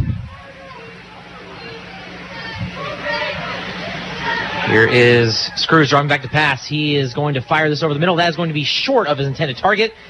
That was Darius Lasser. That was a dangerous throw. A couple Red Ravens in the area in the double coverage and almost got hit as well from his blind side. It was Nana Inyanwu, who's had a fantastic game so far today, who almost was able to get the blind side hit. Yeah, it's like you said, there were a couple of Red Ravens in the area, and it was a very dangerous throw there. Easily could have been intercepted. 2nd and 10 from the Butler 38. Coffeyville brings pressure inside, but a nice run up the middle by Kempf, and he's able to break forward for an 11-yard run. First down, Grizzlies. And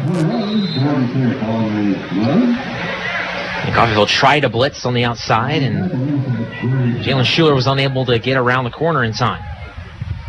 So quickly back to the line of scrimmage. Screws now looks over the sideline looking for the play. What a game for Jordan Kempf. He has 2 scores of his own. It's been a fantastic game here today. Certainly has, and it's been a fun one, and expect it to be fun for the final 14 minutes and 15 seconds. Kempf in motion, drops back to pass to Screws, looking to throw to the near side. That ball is incomplete, and a fantastic job by Zaquan Frazier jumping the route as that was in the area of Eddie Lewis. That might have been picked off. Yeah, it's just great coverage on that side of the field. Maybe it was short just a little bit, but good job there by the defense. 6'4" defensive back from Cedartown, Georgia, certainly going to be getting some D1 offers after this season. He's been phenomenal. Had 2 pass breakups last week. Here's a handoff, Kempf trying to bounce to the outside, and he is going to be thrown down in the backfield by Jalen Schuler. Giving them a Matumbo finger wave afterwards as well. And that will be a loss of 1 is where they're going to give the forward progress, make it 3rd and 11. Say, not in my house, not here today. Screws looking on, trying to figure out what they want to do here on this 3rd and long. Lone back is Cavante McDonald. Seems to Screws right.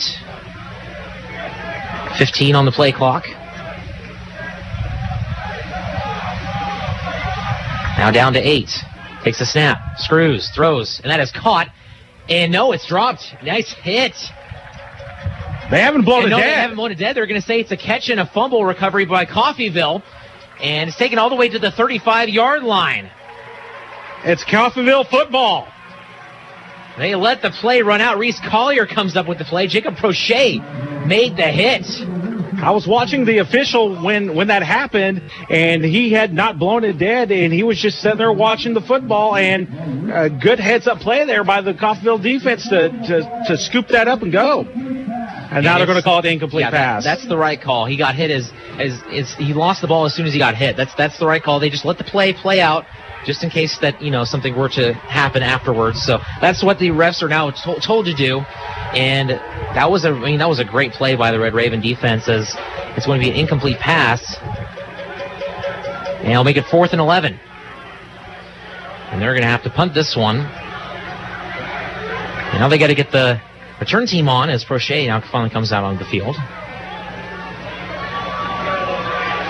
And some confusion for the Red Raven special teams trying to get set here.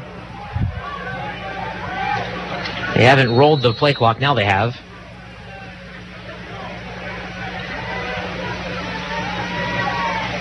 So here is the punt, trying to pin him within the 20. And they're going to let this one go, and it will go into the end zone. So another touchback from punter John Hankinson, as they do have a little bit of a rotation of punters and kickers for this Butler team. So Coffeyville will get the ball at the 25-yard line to start this possession. They lead 23-21 with 13:01 left to go, trying to get their third win of the regular season, improve to 3-1, and possibly sneak their way into the top 10. Wow, it's that punt, 54 yards. But, of course, it's going to be net 34 yards since they went to the, net actually 29 yards because of the touchback. So they're going to move back to the 20-yard line. Hutchinson leads 23-7 over Garden City in that game. 5 minutes left to play in that contest. A little bit of a high snap, but it's fielded, and a nice run by Star Thomas. And getting near a first down, might have gotten 9. And Lange had to haul that one in with one hand. That was just a tad high there, but he was able to wrangle it down. And like I said, a pickup of about 9. It's going to be 2nd and 10, or 2nd and 1. Already one snap over Lange's head today. Not going to allow a second one. So the ball now at the 29-yard line. Starting from the 20, not the 25, so that was my mistake on that. Lange under center, man in motion is Childress. He'll go into the slot on the near side, looking to throw his Lange, and he'll throw it out of bounds, intended for Childress. Didn't really have anything on that play. Now make it 3rd and 1. Interesting play call, deciding to go to the air on that play, but still have one more down to work with. See if Thomas can possibly get a run for a first down. Yeah, at this point, you run the football. Run some clock here, and because the running attack's been working for you. Passing that much more difficult, throwing into the wind. 142 yards for Coffeyville as of 3 quarters play. Here we go, 3rd and 1. Lange takes a snap. Handoff, Thomas up the middle. He's got the first down, got a gap. He's at the 40, and he's taken down at the 42-yard line. And Star Thomas continues to feast on this Butler running defense, A 13-yard gain, first down, Red Ravens.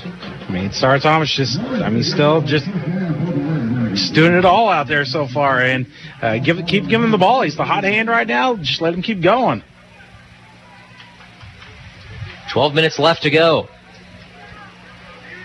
Jared Miles lining up wide to the near side. Isaiah Wright out to the far side. Lange takes a snap. Take the handoff. Throw over the middle is dropped by Cale Harbor on the option play. And that will make it 2nd and 10. That was just not in a very... it was in his hands to kind of just... He turned his hands over instead of holding him out in front of him. Try to do a basket catch. Yeah, you got to help your quarterback there, and because he had plenty of room to run if he catches that football, maybe picks up another 5 to 10 yards. That's what they say: catch with your hands, not your body. Mm-hmm. So here's 2nd and 10 from the 42. Once again, under center is Lange. Receiver split out. Wilson goes in motion to the far side. He'll be in the slot. Takes a snap. Handoff. Thomas runs into his own man, now bounces, goes to the outside, and is able to get 1 yard.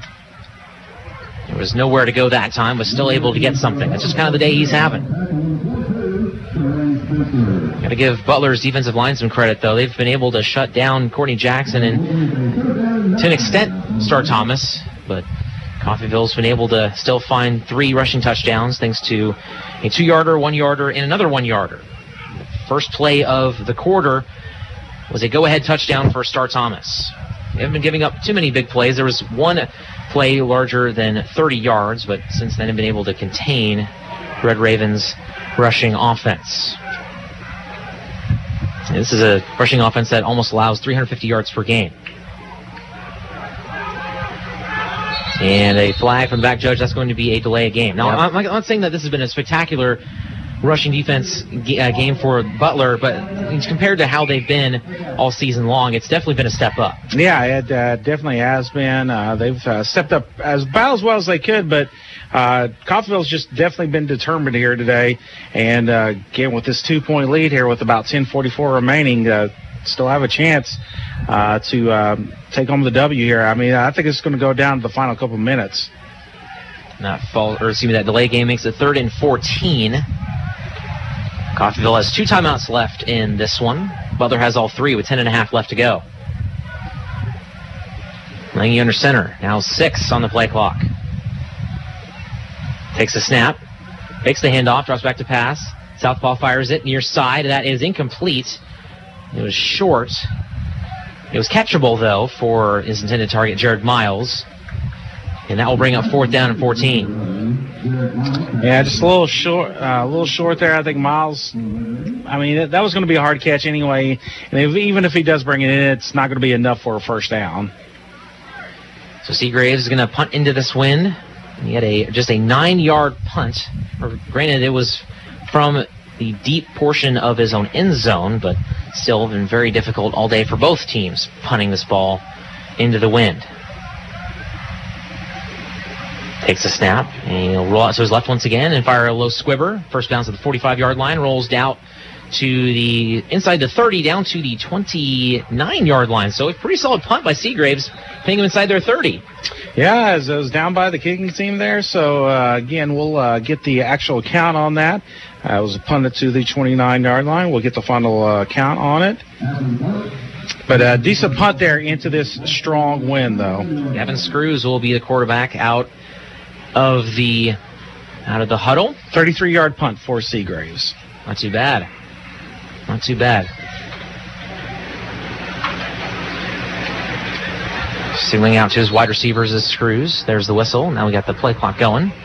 Only a few times today have they gotten that play clock down to single digits. Screws in the gun. He'll pull it down and keep it himself. Now he's looking to throw. Screws throws it, and it's incomplete. And now a flag from the near side line judge. Is that an illegal forward pass?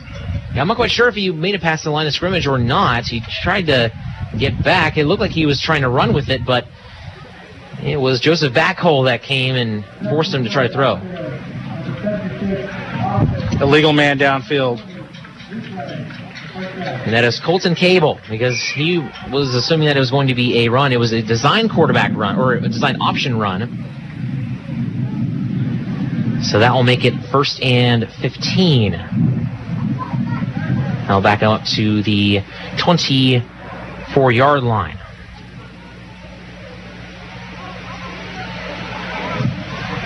So Screws is going to try to keep the momentum. Keep the pace up as well. 3 wide receivers set, 2 to the right, 1 to the left. I'll hand it off up the middle. And a solid run by Kempf. Not too solid, though. Gain of 3. Make it 2nd and 12.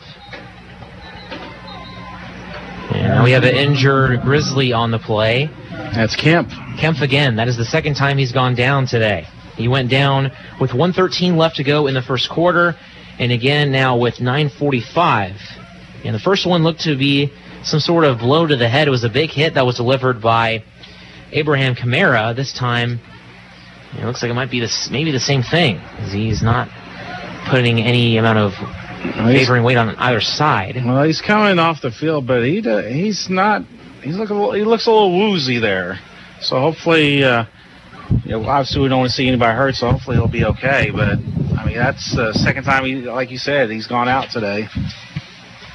9:45 left to go in this one. Coffeyville leads 23-21, trying to get their third win of the regular season, try to stay in the top half portion of the conference. Getting some receiving votes in the latest NJCAA rankings.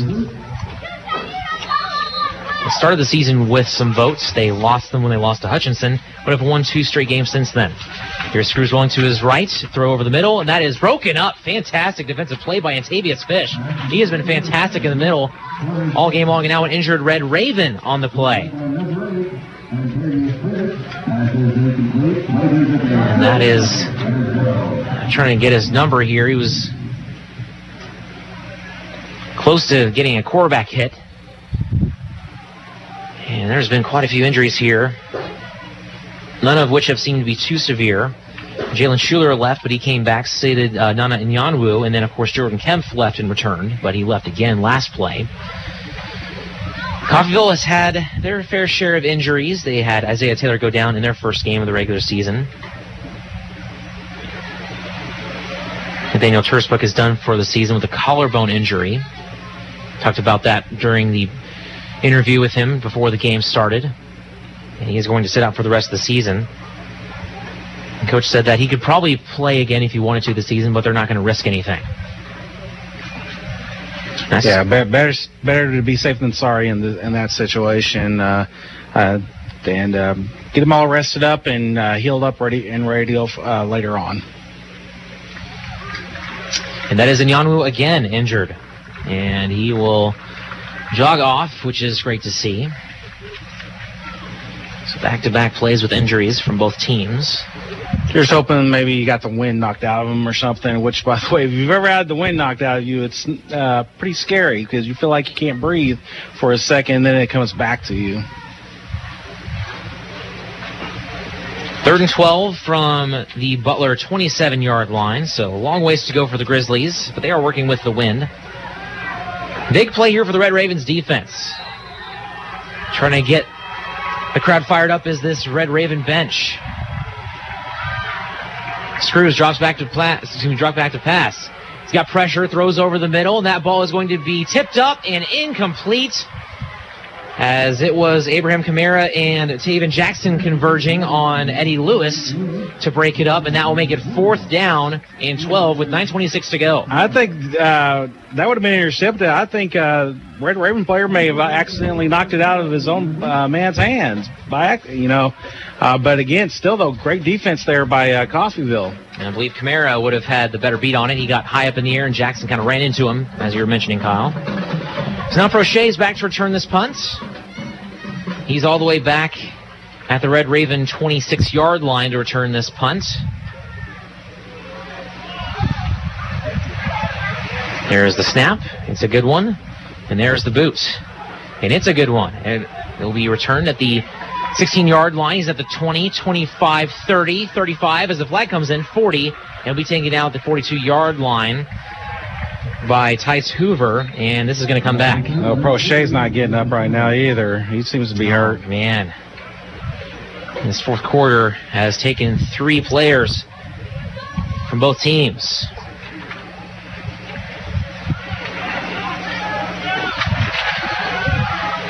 And that is a big loss for the Red Ravens because he's not only their returner, but he's also a solid defensive back for the Red Ravens as well. It looks like he's getting stretched out, so maybe just some cramping. Hopefully, at least.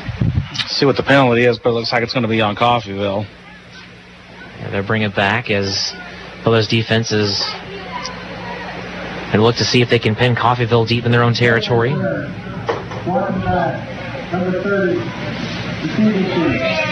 Walk in the back by Alan Watson of the Red Ravens. And Prochet still being worked on as he's right now at the 44-yard line of the Red Ravens. Getting stretched out, and he's able to get up on his own power and walk off on his own power, which is great to see. So 9:13 left to go in the fourth quarter.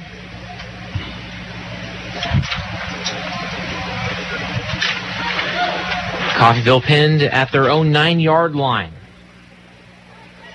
Courtney Jackson back in the game at halfback for the Red Ravens.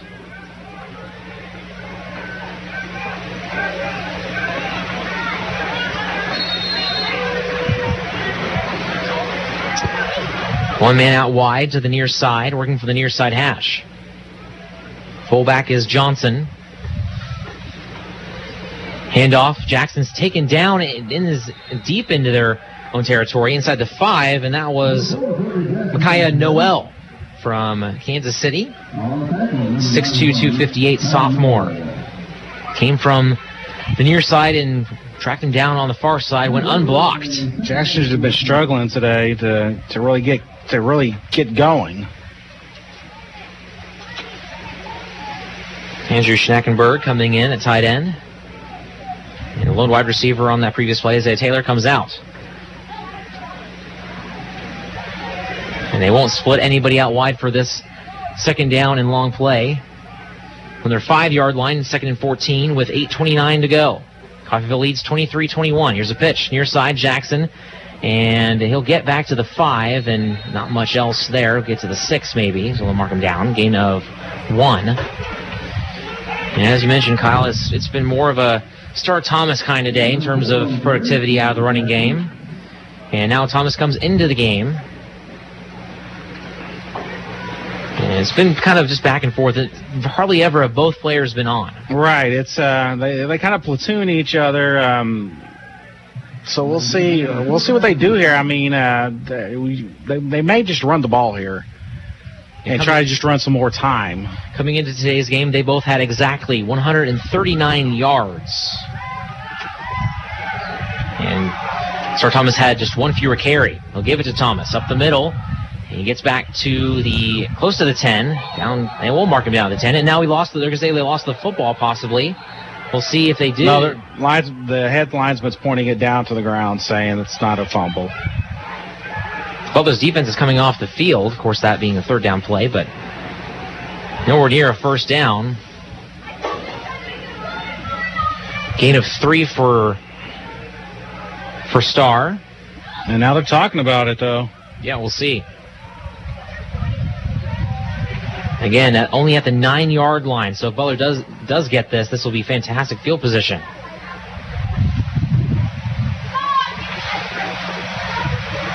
Officials once again letting the play out and making their decision afterwards. With no replay, that's kind of what you have to do at this level.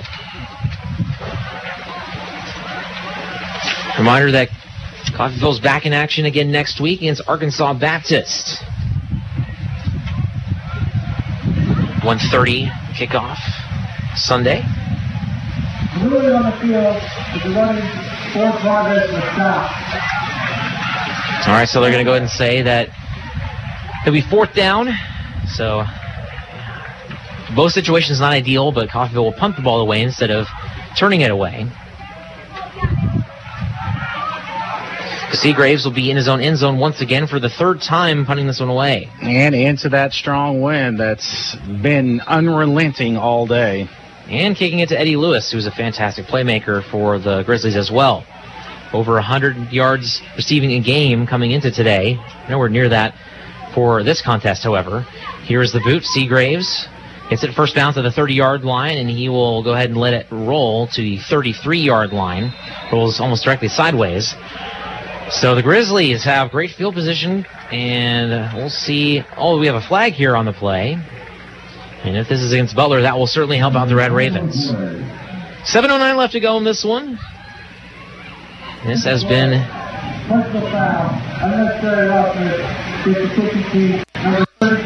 Oh, this is an unnecessary roughness against Ferrante Cutler.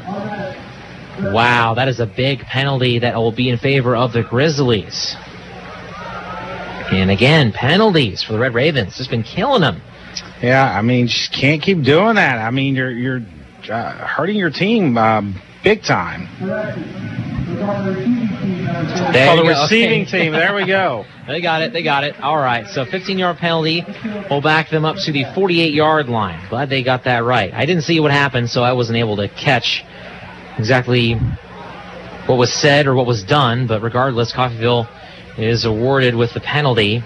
Still, I mean, regardless, though, penalties have been huge for the Red Ravens. They had 12 in the first half, and, I mean, they had 11 last game, which was still a lot. Yeah, it's been wild, that's for sure. So Nick Davenport will be in at quarterback for this first play for the Grizzlies. From the Red Raven 48-yard line. Davenport takes a low snap, hands it off, he bobbles it. He picks it back up and is spun down after a gain of a few as Caden Cox with his first carry of the game. Gain of 4. Now make it 2nd and 6. Collier with the tackle. He's having himself another fantastic day. Caulfield defense got to step up here with about 6.5 remaining in the ball game. Here we go on 2nd and 6. Davenport drops back to pass, looking to throw a deep one over the middle. That ball is going to be out of the reach of his intended target, Darius Lassiter, and that'll make it 3rd down and 10. And if the Red Ravens can, 3rd and 6, excuse me. If the Red Ravens can hold here, that would be a huge help for them, as this is an opportunity for the Grizzlies, who were able to, well, not quite turn the ball over. It could have been a turnover from the 9-yard line, but... And the Coffeyville team on the sideline saying, let's make some noise here. So from the 44-yard line, here we go, 3rd and 6. Maybe 4-down territory here for the Grizzlies. We'll see. Davenport takes a snap, looks to throw near side, does so, and that is over the head of his intended target, incomplete. 4th down, Red Ravens get the stop, intended for Eddie Lewis. Ravens force the 3 and out here, and we'll see if they actually go for it, and it looks like they are not going to go for it. Zaquan Frazier, the lockdown corner for the Red Ravens, getting the stop. So we'll see if maybe they do something cheeky with a fake play. Again, it is 4th and 6 from the Red Raven 44-yard line. Got a little bit of wind blowing here into the... Yes, I'm trying to play goalkeeper here, stop things from blowing around. Brochet back to return, standing at the 10-yard line. It's been a tough punting day, even with the wind, of stopping it inside the 20. There's been a lot of touchbacks for the Grizzlies. Now a flag, as they're going to go ahead and take the delay of game penalty, back it up to the 49-yard line.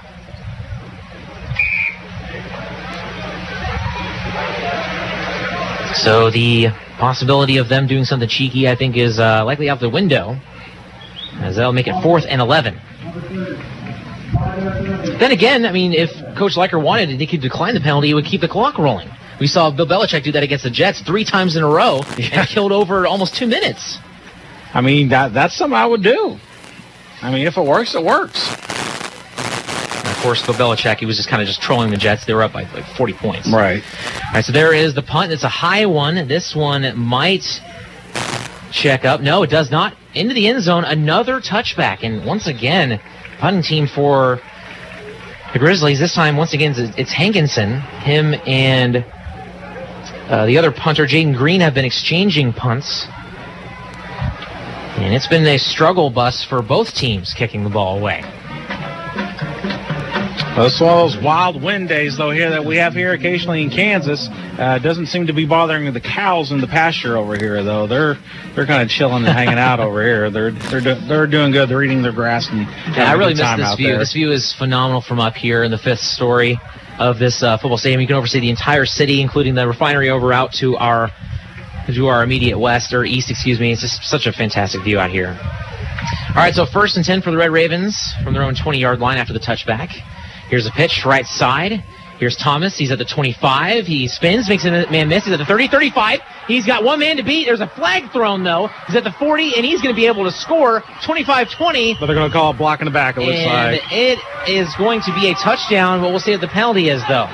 And Coach Leiker is upset with the official over here on the near side, and we have an injured Grizzly. That is Ian McSwain again, and he was injured earlier. So that's an 80-yard touchdown, but again, we await the penalty. I saw the block in the back coming, unfortunately, and frankly, the defender spun around at the same time, and at that point, you got to give him the benefit of the doubt. How is the blocker supposed to know that the defender is going to spin around? That is Isaiah Taylor, and that's been an issue for the Red Ravens wide receivers, too, is blocking. And that will back the Red Ravens up 10 more yards, and that will make it 1st and 20 from the 10-yard line. I mean, just what an awful call. Let's be honest on that one. Oh, correction, that's a spot of ball, or a spot of foul. Spot of foul penalty, and now McSwain is limping off the field, and we saw him exit in the third quarter and came back, and he's injured. Him and Jordan Kemp, the running back for the Grizzlies, have both been injured and came back and then been injured again. So a tough day for injuries are concerned. Unfortunately for the Grizzlies, it's only been those two players. For the Red Ravens, they've had 3 players leave momentarily. Schuler was injured. He returned. And Yanu left the game in the first quarter, and he got injured again in the fourth. And then Prochet, most recent injury for the Red Ravens, he left with 9:13 left to go. 6:03 remaining. Coffeyville still leads 23-21. Lange under center. Wide receivers split out. 2 men in the backfield. Here's a pitch, right side. Courtney Jackson. And he gets to the 25 and thrown out of bounds. And now a flag is thrown in. And it actually hits Terrence Shaw, the offensive lineman for the Ravens. Hit him square in the chest. He was like, why did you throw that at me for?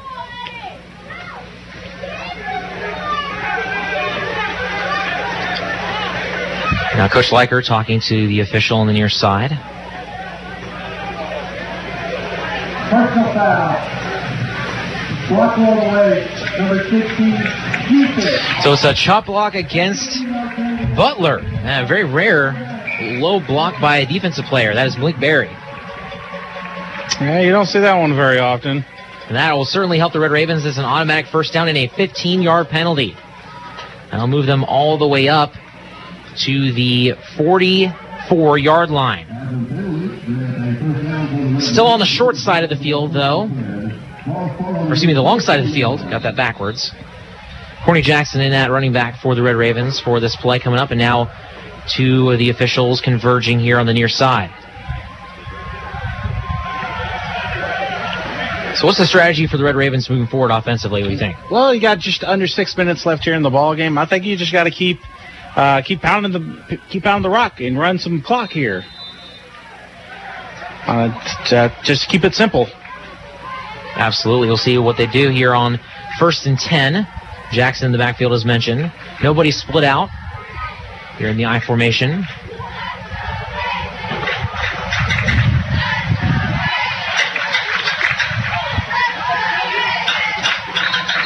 And now a flag as we have a false start. And that one's going to go against the tight end, Andrew Schnackenberg.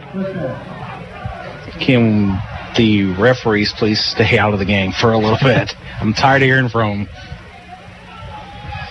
1st and 15 now, and that will back them up back to the 39-yard line.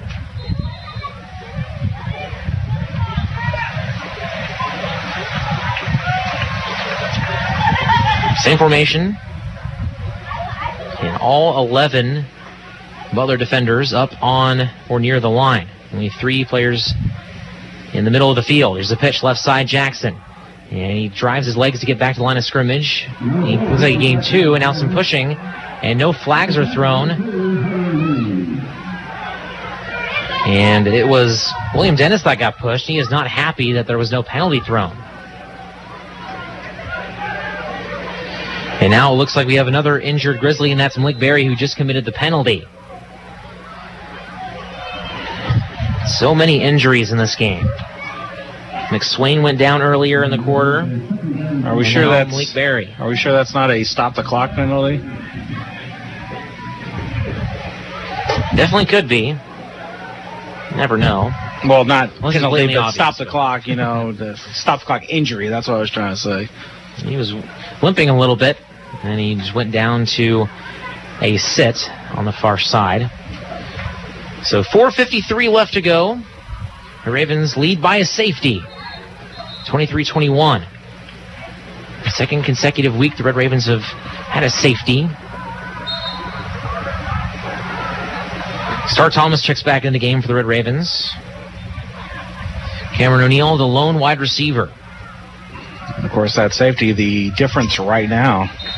Yeah, absolutely. And Butler had an opportunity to get a safety of their own, and they were unable to get the Ravens in the backfield. The referee's raising the roof. Of course, he's just trying to restart the play clock. Lange's under center. O'Neill is split out to the near side. 2nd and 13 from the Red Raven 41-yard line. Caulfield just trying to run clock now. They have they just want to run it. I mean, and they had a 40-second play clock here, so use every bit of it. It's now down to 10. And now Lange having his offensive lineman get set. Now down to 5. Lange looks around, takes a snap, takes the handoff, rolls to his left, dumps it off to Harbor. He makes the catch. He's at the 45. He's at midfield. Other 45, runs over a man, and all the way down to the 43-yard line, Cale Harbor. Big gain there for Harbor, holding that pass in, 16-yard play, and it's now going to be 1st down and 10 Ravens as we are under 4 minutes. He was on the end of the line of scrimmage on the far side. He just split out, and nobody for the Grizzlies was there to cover him. And he dropped one earlier, made up for it with a big play. Red Raven 1st down. May have been a bigger play here than earlier, so it's, now they can run some more clock here. Play clock down to 8. 3:30 left to go. O'Neill's in motion. Pitch it, right side. Thomas gets hit, bounces off a tackle, and he is going to be taken down deep in the secondary. He lost the football at the 35-yard line. He is hit by Kobe Lange, who makes the tackle at the 40-yard line. What a turn of events. The Red Ravens had a huge gain by Star Thomas, and he coughed it up. Oh, man. What a heartbreaker. And he fumbled it earlier. It wasn't called a fumble. And now the Grizzlies a chance to strike with 3:16 left to go from their own 40-yard line. Now it's up to the Red Raven defense. Gavin Screws in at quarterback. 2 receivers out to the left, 1 out to the right. 2 men in the backfield. Screws takes the snap. Handoff, left side. Has a nice gain. Out to the 47-yard line. Gain of 7. 2nd and 3, quickly back to the line of scrimmage. And if Butler wants to, they could possibly take their time as Kempf with the run coming back into the game after being injured for a second time with 9:45 to go. They substitute running backs. Cavante McDonald back in the game. And they are taking their time here a little bit. 15 on the play clock. Screws takes a snap. Handoff. McDonald bounces out to the outside. He is hit, and he's going to be taken down for no gain. Good job by the defense, stringing that play out and bringing him down for a no gain. Maybe he lost a yard. Jalen Schuler makes the tackle. And that'll make it 3rd and 2. So it looks like he might have gained a yard. And Butler will call a timeout with 2:25 left to go. And we'll go and keep it here. So I guess we'll go and take a commercial. All right, we'll go and step aside. You're listening to Red Raven Football here on US 98. I'm the adult beverage you could have had, but they just didn't have what you were looking for. That won't happen when you shop Gillum's Retail Liquor in Coffeyville. That's because Gillum's carries the widest selection in the area. But on the unlikely chance they don't have what you're looking for, just let them know and they'll promptly order it for you. Gillum's Retail Liquor at 1713 West 8th Street, with the largest, coldest cooler in the area and fast, friendly service you can count on. You'll never go home empty-handed at Gillum Retail Liquor. 3rd and 2 coming up with 2:29 left to go. Butler has the ball at their own 47-yard line. Huge play coming up. Actually, they're at the 48-yard line. Here we go. Need to get to midfield. Hands it off. McDonald up the middle gets the first down. All the way down to the Red Raven 47-yard line.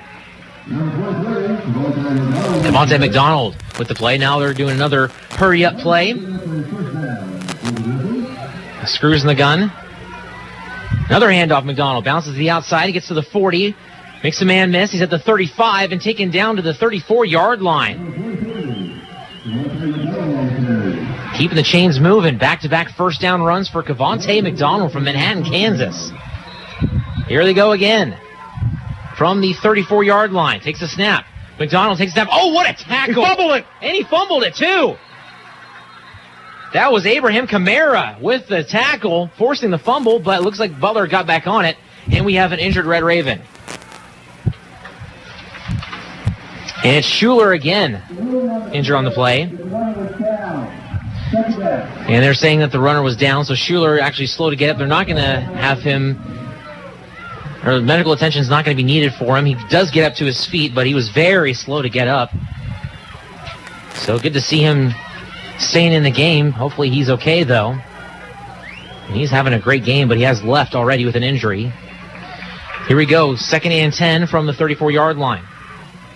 Screws drops back to pass, looking to throw. He's got Miles, he's wide open. He's at the 15, makes a nice move, and he's taken down at the 13-yard line. What a great route run. A little post to the outside by Eddie Lewis, excuse me. He's had a very quiet day, but he gets a big play here of 22 yards down to the 12-yard line. Here's Screws. Handoff. McDonald gets through a gap. He's at the 10, the 5, down to the 3, and taken down to the 2. A 9-yard run, or 10-yard run for Devontae McDonald now. And a whistle. Stopping play with 1:25 left to go.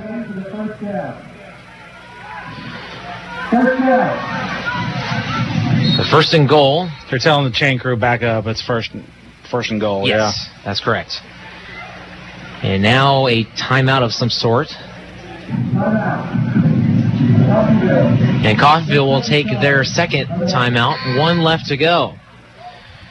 1:25 left to go. I mean, is Butler maybe going too fast here? Maybe a little too fast, but at this point now they can probably slow it up a little bit and center it up for a field goal, but or they may just go for the knockout blow and get the touchdown. I mean, it's going to be a heartbreaker for Coffeyville if they lose this game. I mean, you got to feel for Star Thomas. He's had such a fantastic day, has rushed for over 100 yards, 3 touchdowns, but unfortunately coughs up the football in prime territory, and unfortunately for Coffeyville, just bad thing at the bad time, worst time that could happen. Hopefully this defense can hold it up. Ideally, it'd be Jordan Kempf be running the ball for the Grizzlies, but he is over on the sideline right now, and I don't think he's going to be able to come in for this play. He has 2 touchdowns on the day for the Grizzlies. And instead, it's going to be continuing to be Devontae McDonald. And the reason why I say that, Devontae McDonald's been running well, but Kemp is more the power back guy. So Screws will be in the gun. McDonald in the backfield. 2 receivers split out wide. Handoff. McDonald up the middle. Tries to jump. He doesn't get it. And gets back to the line of scrimmage. He'll make it 2nd and goal from the 3 with 1:18, maybe 1:19 left to go as the clock stops as Coffeyville calls their final timeout. It's kind of an interesting decision to try to leap for the end zone. Like leap from about the 3.5-yard line. Hey, those are dangerous, too, because once you go up in there, somebody could uppercut the ball out of your hands, come up under you and punch the ball out of your hands, and all of a sudden it's a free-for-all for the football. And not only that, it's a huge health risk as well. Yes. That's one of those times you just get the football and you wrap both arms around it and you just plunge ahead and see if you can find a hole. But again, very, very dangerous play there. Final score 23-7. Hutchinson stays undefeated, and they knock off number 3 ranked Garden City. So they continue to dominate this regular season. I don't see Garden dropping very much, though.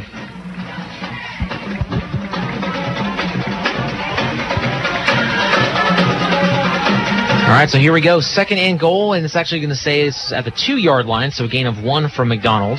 With 1:19 left. Screws in the gun. McDonald in the backfield. 2 receivers split out. Handoff. McDonald outside, and he dives into the end zone. Touchdown, Grizzlies.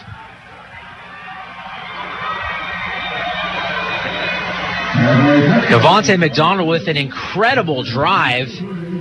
Had some big plays. They kept up the tempo, and Coffeyville just wasn't able to keep up.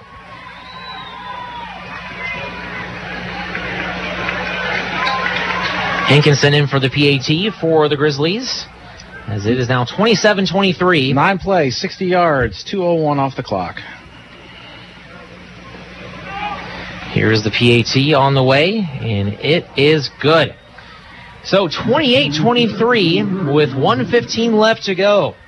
Red Ravens trail. We'll take a break. You're listening to Red Raven Football here on US 98. Hello, Al Perky here, Perky's Used Cars. Are you looking for a good used car or pickup at an affordable price? Well, we'd love to have a chance to help you out. Same location, same phone number since 1969. We're here to stay. Our current inventory is on our website at perkysusedcars.com. Plus, we have vehicles arriving daily. Every car sold comes with our 30-day limited warranty. Before you buy, give us a shot. We're located a half a mile west of Buckeye on 1200 Road, southwest of Coffeyville. perkysusedcars.com. Got a car? Maybe a motorcycle? Or even a boat? Do you rent or own your own home? If you have any of these, call NDB in Coffeyville and then relax. NDB can protect your assets and save you money. They represent numerous insurance companies, so they can help you find the right insurance at the right price for you. NDB at 812 West 11th in Coffeyville. Call Ben Vietz at 620-251-1970 and relax. A star Thomas fumble for the Red Ravens converts into a touchdown to Devontae McDonald. 9 plays, 60 yards, 2 minutes and 1 second off the clock. A very efficient drive by the Grizzlies, their best of the day. Well, besides maybe the 1 play, 10-yard touchdown earlier in the first quarter. Regardless, it is now 28-23. Here is a squib kickoff. It'll be returned over the head of Jared Miles. Did he touch it? And I don't think he did. Let's say it will be a touchback.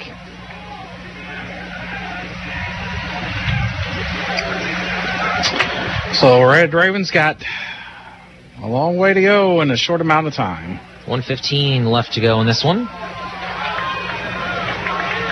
Now start from the 25-yard line. And into a brisk wind. Blowing out of the south at 20 miles per hour, steadily. Jared Miles will line up wide to the far side. Corterius Wilson is in the slot with Bryce Childress. Courtney Jackson in the game at running back after Thomas fumbled the previous possession. Jackson, Lange, rolls to his left, looking to throw, gets outside the pocket. He's going to go ahead and run it for a gain of just a couple, and he's going to hit it out of bounds, and they're going to throw a flag. That's a big penalty. That's going to be a 15-yarder, and that will be against Micaiah Noel. Gain of maybe a couple, but a 15-yard penalty will be added onto it.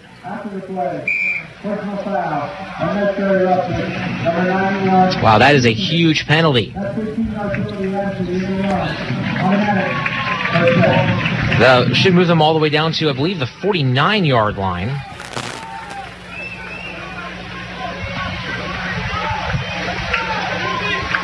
Well, he went out at the line of scrimmage, so we'll move it up to the 40, it looks like. Okay.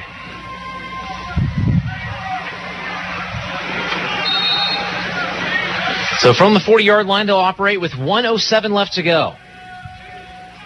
3 receivers set, 2 to the right, 1 to the left. Jackson in the backfield. Lange takes the snap, drops back to pass. Going to throw over the middle. And is caught at the 41-yard line. That is tight end William Dennis. And he's hurt now, too. And he got hit pretty big in his midsection. The big fella, 6'4", 240, redshirt freshman from Shawnee, Kansas. And that will stop the clock with 1:01 left to go. One of the many injuries occurring here this afternoon. 19-yard completion. He's coming off the field. Man, he's not feeling well, though. But tell you what, we hadn't heard much of him today, but he came up big in the time they really needed him. Him and Kill Harbor both made a couple big receptions for the Red Ravens. And Colby Lange's looked a lot better today, especially here in the second half. But can he do well enough to get this one in the win column for the Red Ravens? Working from the far side, 2 receivers to the left, 1 to the right. 1:01 left to go. Now the clock rolls. Here we go. Lange dropping back to pass. Throw over the middle. That will be caught at the 35. Makes the cut. 30. Bounces off man. 25. Down to the 24-yard line. Out of bounds, too. Yes. Bryce Childress. Slant route over the middle. Made the play. And he has come up big all season long for the Red Ravens. And they are almost inside the red zone. 49 seconds left. 18-yard pickup for Childress. And again, big part also, he got out of bounds to stop that clock. He fought to get out of bounds. See what Lange does here. 1st and 10 from the 23-yard line. Looking pretty good on this drive so far. Lange in the gun. 2 receivers to the left, 1 to the right. Lange takes a snap. Fake handoff, throw far side. That will be caught at the 20 by Childress. Gets out of bounds at the 18-yard line. Get a solid gain of 5.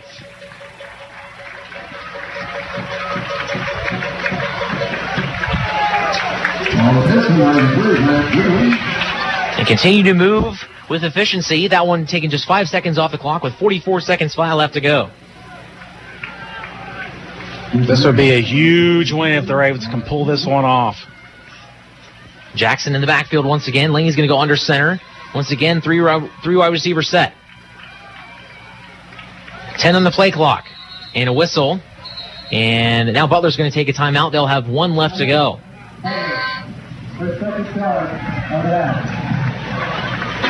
All right, so the Red Ravens have some time to think about this play coming up on 2nd and 5. Red Ravens have moved the ball efficiently through the air, and it has been a solid drive so far. Start out with a 10-yard penalty. They got a couple big plays by tight end William Dennis, and then Bryce Childress making a fantastic play.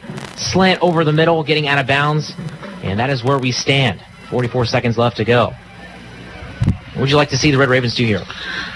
I mean, Lange's throwing the football great as for right now. Hey, and you know who's been the big man this drive has been Childress. Keep getting the ball to Childress, and if he starts getting double teamed, you got somebody else out there that's going to be wide open. He's running some great routes this possession.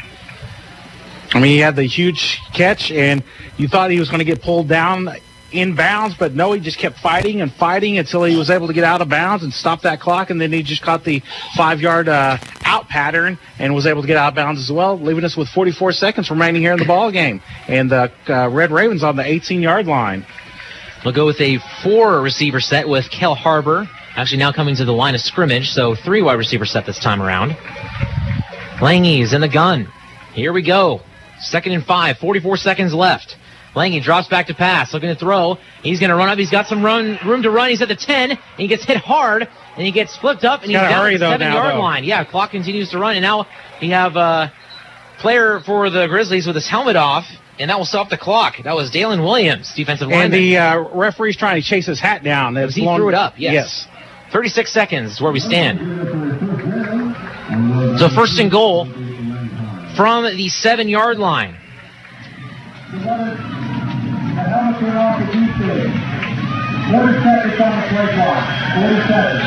40 seconds on the play clock is what they're giving the Red Ravens here.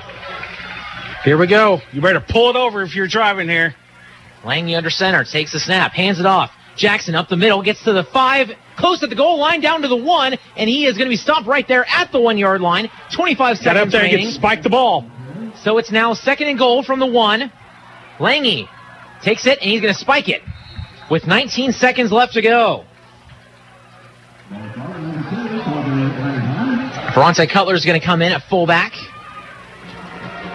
Some bigger guys coming in as well. William Dennis checking back in, and so is William Schackenberg. I don't think anybody saw Jackson running the football. That's why he was able to get open, was able to find some space. Oh, boy, here we go. Star Thomas is checking into the game in for Courtney Jackson. This is an interesting call here.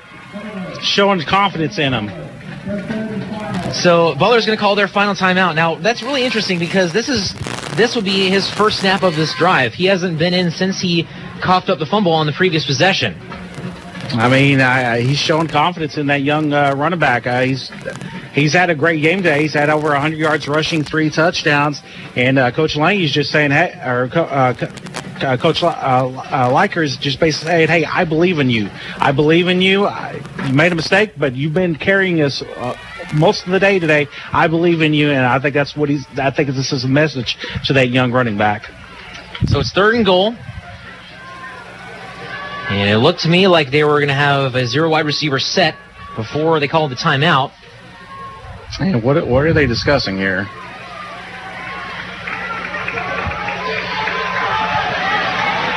See if they decide to continue to have a couple extra tight ends on the end. Just power it in there. The thing is, though, if you do that, you might only have one play. Right. Yeah. It's very difficult to get those players up, as Butler might be just kind of laying down. Yeah, they'll go limp on top of the pile and won't move at all. Exactly. Yep. And but at that point, though, the referees do have discretion to stop the clock at that point if they're not making any attempt to get off the players. And, of course, both teams with no timeouts left. Well, like an old broadcaster always said, if you're driving, pull this thing over right now, man, because we're down to the very end here. 28-23, Butler leads it. 19.3 seconds left to go. 3rd and goal from the 1-yard line. Coffeyville imploring the fans to make some noise here. Kobe Lange discussing something with the official. Now we are ready to go. They're going big here. 2 men in the backfield. Star Thomas in at running back. Lange under center. Nobody split out wide. Lange takes a snap. Pitch right side Thomas. And he is going to be stopped short at the 2-yard line. They're going to have to hurry. 12 seconds left. Now 8 seconds left. 6 seconds left. 5, 4, and they're going to be able to run another play. Thomas left side, and he's in the end zone. Touchdown, Red Ravens.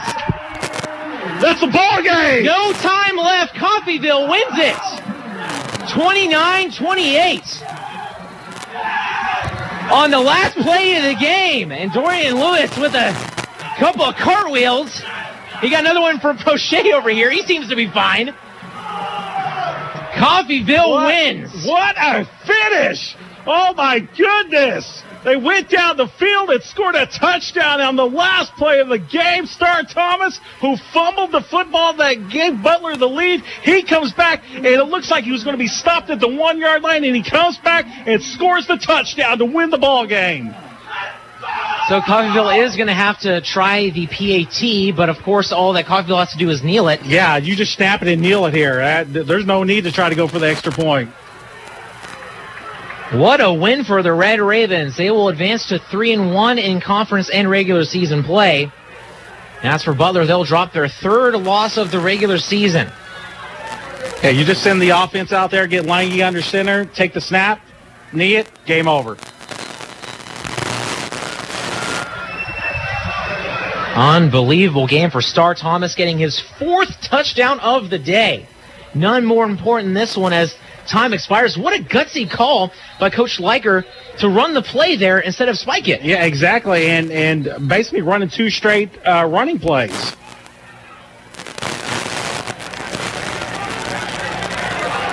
Wow, what a finish here in Coffeyville.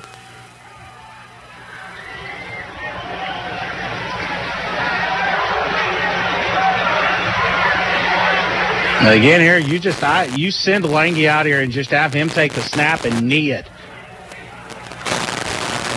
There's no need to do anything risky here. I just hope there isn't any maybe pushing and shoving that goes on after this. And there's the knee, and that is the end. All right, that is it. Coffeyville wins it 29-28. Star Thomas gets the game-winning touchdown as the clock expires. And the Red Ravens win their 3rd game of the regular season. We'll take a deep breath and a break here on US 98. At Coffeyville Regional Medical Center, we take seriously our responsibility of caring for our friends and neighbors. We are your regional healthcare system, caring for Southeast Kansas and Northeast Oklahoma. With comprehensive technology and experienced medical staff, caring medical professionals, and a 24-hour emergency room staffed with emergency medicine physicians. We are people you know and healthcare you trust. For more information, visit our website, crmcinc.org. There's a lot going on in the world right now. At H&R Block, we want you to focus on your business while we handle your books. From payroll and bookkeeping to expert tax preparation and advice, we are ready to put our expertise to work on your small business or personal tax needs. For the year-round services you need and the one-on-one attention you deserve, partner with H&R Block Business Services. Stop by our offices at 502 West 12th in Coffeyville or 101 East Main in Independence. $1,600 rebate or payments as low as $99 a month for a new Lennox heating and cooling system. Does that sound too good to be true? Well, not at Lee's Cooling and Heating in Independence, where we offer reliable, groundbreaking, award-winning Lennox products that keeps your air perfect to make you more relaxed and energized. Call Lee's Cooling and Heating at 620-331-2310 for great products, great savings, and perfect air from Lennox.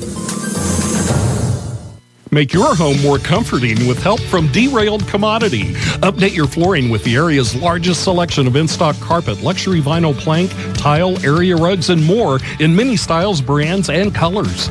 New furniture